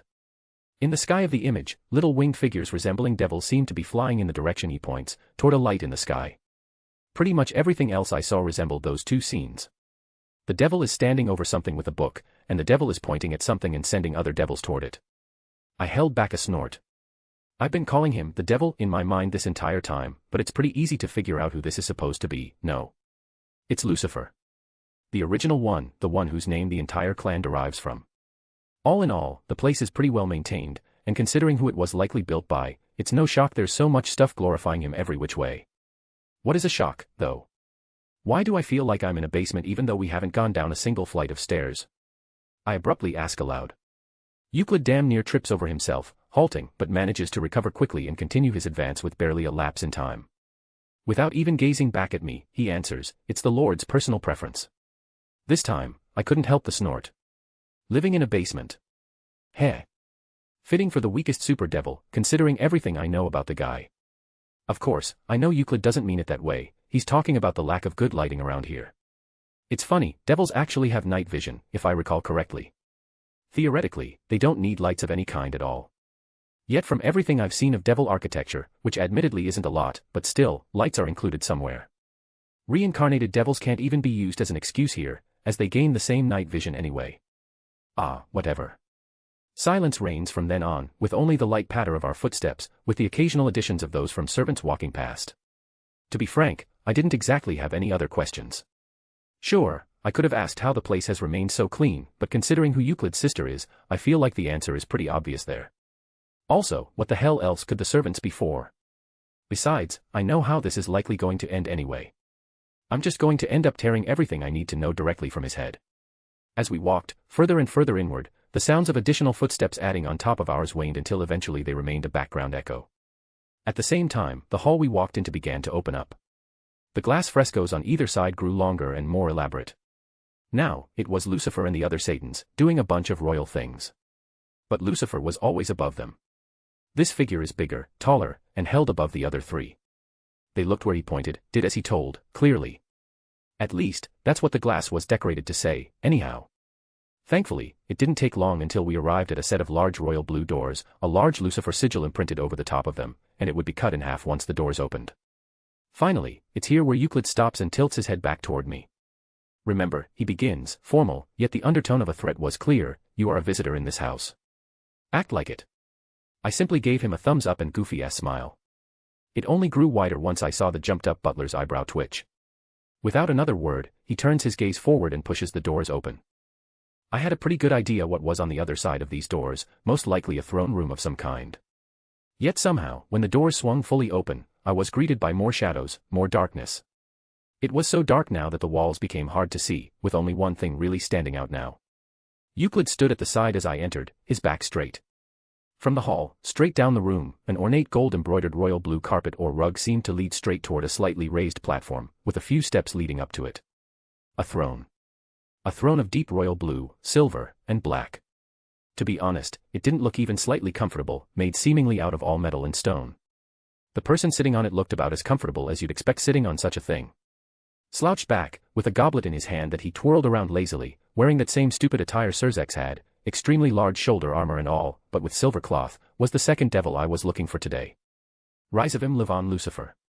He looked depressed. No, seriously, the dude looked like he was nursing a hangover for a hangover. He barely looked at me as I stepped forward, his hazel eyes as dull as the shadows in the corners of the room. I couldn't tell if his hair and chin beard were dark silver, truly, or just looked like that because all the light had been bleached out, and it was starting to get to his hair. He looked like a middle-aged man going through a midlife crisis. Or, considering he looked a lot like Vale but older, maybe it's more apt to say he looked like Vale without ramen for 2 weeks. Huh. Speaking of, but a thought occurs. Vale is going to be so pissed I killed his Gramps without him, isn't he? Call it payback for jumping me in the first place. So, Rizavim abruptly began, his voice was light, almost childish, and sounded nonchalant, but behind it all, I could feel the sheer tiredness in it, a pagan god, all the way out here, He raises the goblet to his lips, and takes a swig, bringing it down with a sigh, not even a relieved one. I've got to ask, pagan god Kuan, I winced at his butchering of honorifics, were you looking for little ol' me? This object, capable of base thinking. He chuckled sarcastically, as though he just told the greatest joke, I hope you weren't expecting much. The fuck happened to this guy? Ah, wait, no, this is how he's supposed to be before finding out about Trihexa and such, isn't it? Unmotivated, depressed, nihilistic, all that jazz. I almost feel bad for the guy. The key word there is almost. Sorry to burst your bubble, I wave him off, not exactly here for you. Just your fancy butler over there. I pointed my thumb back toward Euclid. At that, Rizavim whined, audible like a child about to cry. Euclid. He cries out lowly, causing said butler to approach the throne from the side. Yes, my lord. I thought I told you, do whatever the hell you want, but don't let it lead right back to us here, you know. He partly cried, partly chastised him. My apologies, my lord. Euclid put a hand to his chest and bowed to the son of Lucifer lightly, although I'll be frank, I'm not sure how this pagan god found out about my activities. Slowly, his gaze shifted to me, as though asking. I just do. I shrug, and that's all I give him. He just does. Rizavim echoes with an almost manic laugh, well, whatever. He huffed, slumping back into his throne, his goblet falling out of his hand into the floor with a light clang. Thankfully, it was empty of whatever was inside it at this point. Though now that I'm closer, and can see this part of the floor more closely, there appear to be several dark stains around the area where his goblet fell. Huh, that's impressive, considering a devil's demonic powers and magic and such. Getting involved with those fallen, the Cows Brigade, all that junk, I knew it wouldn't lead to anything fun. Rizavim seeds with intense, needy desire at the last word, it's all just been so boring. Nothing happened. He crosses his arms and lets out a long, huffy sigh. Alright, Pagan Kuan, whatever you want from Euclid Kuan here, go ahead. Really? That easy? Even Euclid looks shocked, his eyes going wide as he looks back at his master. Although he doesn't verbally say it, he quickly schools his facial expression and simply nods at Rizavim. If it's your will, my lord. Meh. Rizavim waves him off, before putting his hand on his face, covering his forehead and eyes. Then he just sits there. Unmoving. It takes a second. Zzz. But then a soft snoring sound emanates from him. You're fucking with me. He fell asleep. Are you serious? Murphy, you dick, are you fight cucking me? I can't help but just stare at this scene before me, letting it all sink in for a second. I'm not going to lie, I finally spoke up, causing Euclid to turn to me. I expected this to go very differently. Euclid shrugged, a shame, that. He said with very fake pity. With a deep, tired sigh, I turned to the butler fully. Everything on the Cows Brigade, now. He cleared his throat, to be frank, there isn't much left to tell. He begins, if you already know about my organization, then surely you know about the others. He raises a hand, rubbing his chin, most of the others have fallen apart by now, and its leader has no awareness of what's going on, truly. Ah, so Ophis is still just there. Still not doing anything, though, I see. He continues with a shake of his head, Nilrem won't be around for much longer, I'm afraid. If my lord finds it of no interest, then I'll terminate the group. No point in wasting time and resources there. That leaves the old Satan faction, who are crumbling as we speak after their attempt to bring and support the fallen uprising went exactly as expected. Euclid gave a roll of his eyes, and finally, the hero faction. Or rather, the Emperor's hero faction. There we go. The Emperor's hero faction. I raised an eyebrow in clear interest. Yes, Euclid huffed in distaste, the descendant of Charlemagne, who took up her ancestor's name in this era. Her goal isn't clear, all I noted was she kept out of Cao Cao's way in sight, and was basically using the cover of the hero faction as a whole to collect particular sacred gear wielders.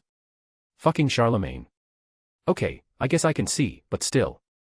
A frown slowly began to appear on my face. What kind of sacred gears is she after? Old ones. Euclid answered swiftly. I believe the old Grigori called the particular kind she sought as ancient sacred gear, specifically, those that host beings or powers that are older than I, and even my lord.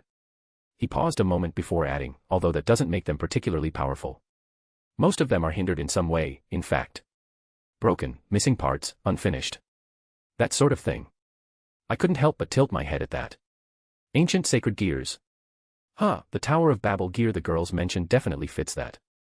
So would Zeka's, considering who's locked up inside of it. The fact that both are also currently incomplete is a point there, too.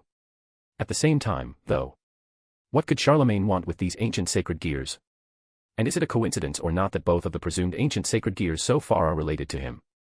Of course not. I'll need to find out more about these particularly sacred gears. I'm guessing you don't know anything else about these ancient sacred gears. I decide to follow up with. If you mean in general, that'd be right. He swiftly shuts me down by confirming, my lord was never interested in powers he could shut down with a wave of his hand. I only noted their existence for document's sake. Fuck. Then do you know of any other ancient sacred gears this girl has in her possession? I naturally go on to ask. Yes, one. He holds up a single finger, Noah's Arkansas. Okay, yeah, that definitely bodes well. This sect of the hero faction is 100% related to him, ain't it? In some form or way, maybe not put in place by him, but related, although I'm not sure how. Far too many coincidences for it to be anything else. I almost groaned on the spot, but I did drag my hand down my face. My gaze turns back to Rizavim, just lying there, still. During our conversation, the men had begun slowly sliding off his throne in a bundle of clothing, metal, and wild silver hair. At this point, he was already halfway off. I felt my eye twitch. Seriously. I came here at least somewhat expecting he'd try to goad me into a fight, or I'd goad him into one. Instead, he's passed out, and was likely drunk when I got here. It's just so unbelievably sad, man. Is he even worth fighting like this? Killing, yes, oh yes, if he gets out of that chair with any sort of motivation, who's telling who exactly is fucked, but someone will be. But a fight? With him, when he's like this? No. No, not really. I don't even know if he would defend himself if I attacked right now. Euclid would, and sure, he's stronger than your average devil, way stronger in fact. But, I wasn't trying against Seraphal, and I had her on my lap, spanking her ass in no time at all. I'd have Euclid's head in seconds if I really wanted to go all out. It wouldn't even get my blood pumping. Well, shit. If fighting Rizavim won't be satisfying, and killing Euclid especially won't be satisfying, what would be then? I could just tell Surzex and the other new Satans where Rizavim is hiding out. Then maybe they can come deal with them.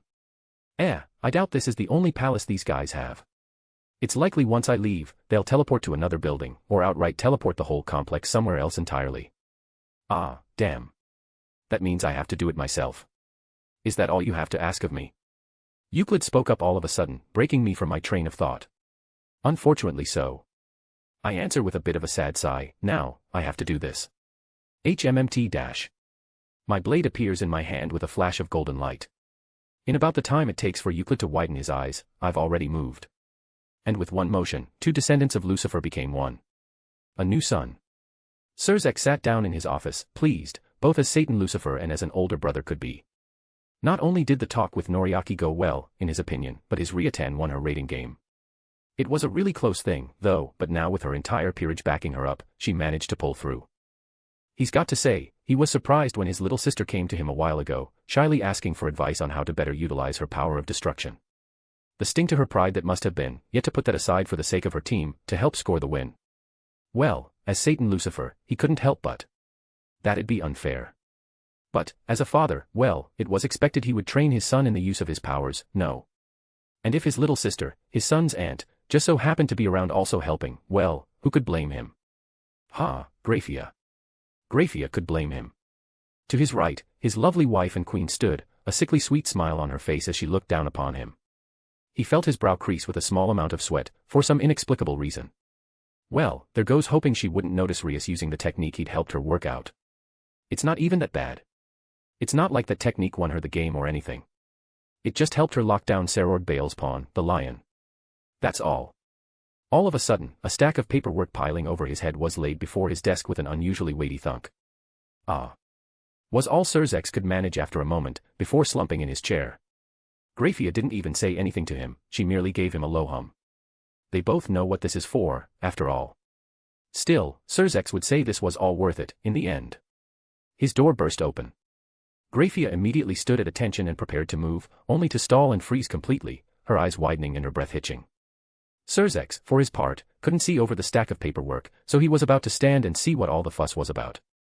The paperwork was abruptly removed from his view, and a body was flopped down on top of it all. No. Not a body. They were alive, Surzex could see that they were breathing, so a person. But, the silver hair, the pure white and silver suit, and this demonic power, he can feel it. Euclid Lucifuge. He shouldn't be alive, should he? During the war, he went missing, and everyone thought he had died. Well, beyond the fact that he looks about on death's door already. His suit was burned off and black in several places, portions of his skin were an angry red, and his demonic power was low, both in quantity and quality. Surzex finally raised his gaze to find the one responsible. He was only further completely thrown off guard to see Noriaki standing there, looking morose, for some reason. He didn't even get the chance to open his mouth, as Noriaki simply stated, "A gift for you," before promptly turning and walking out of his office. He saw a flash of light outside the door, and with that, he was gone. Just like that. Huh. Surzex turned back toward Graphia, only to find his queen still frozen in shock. Well. At least she isn't mad at him now, right?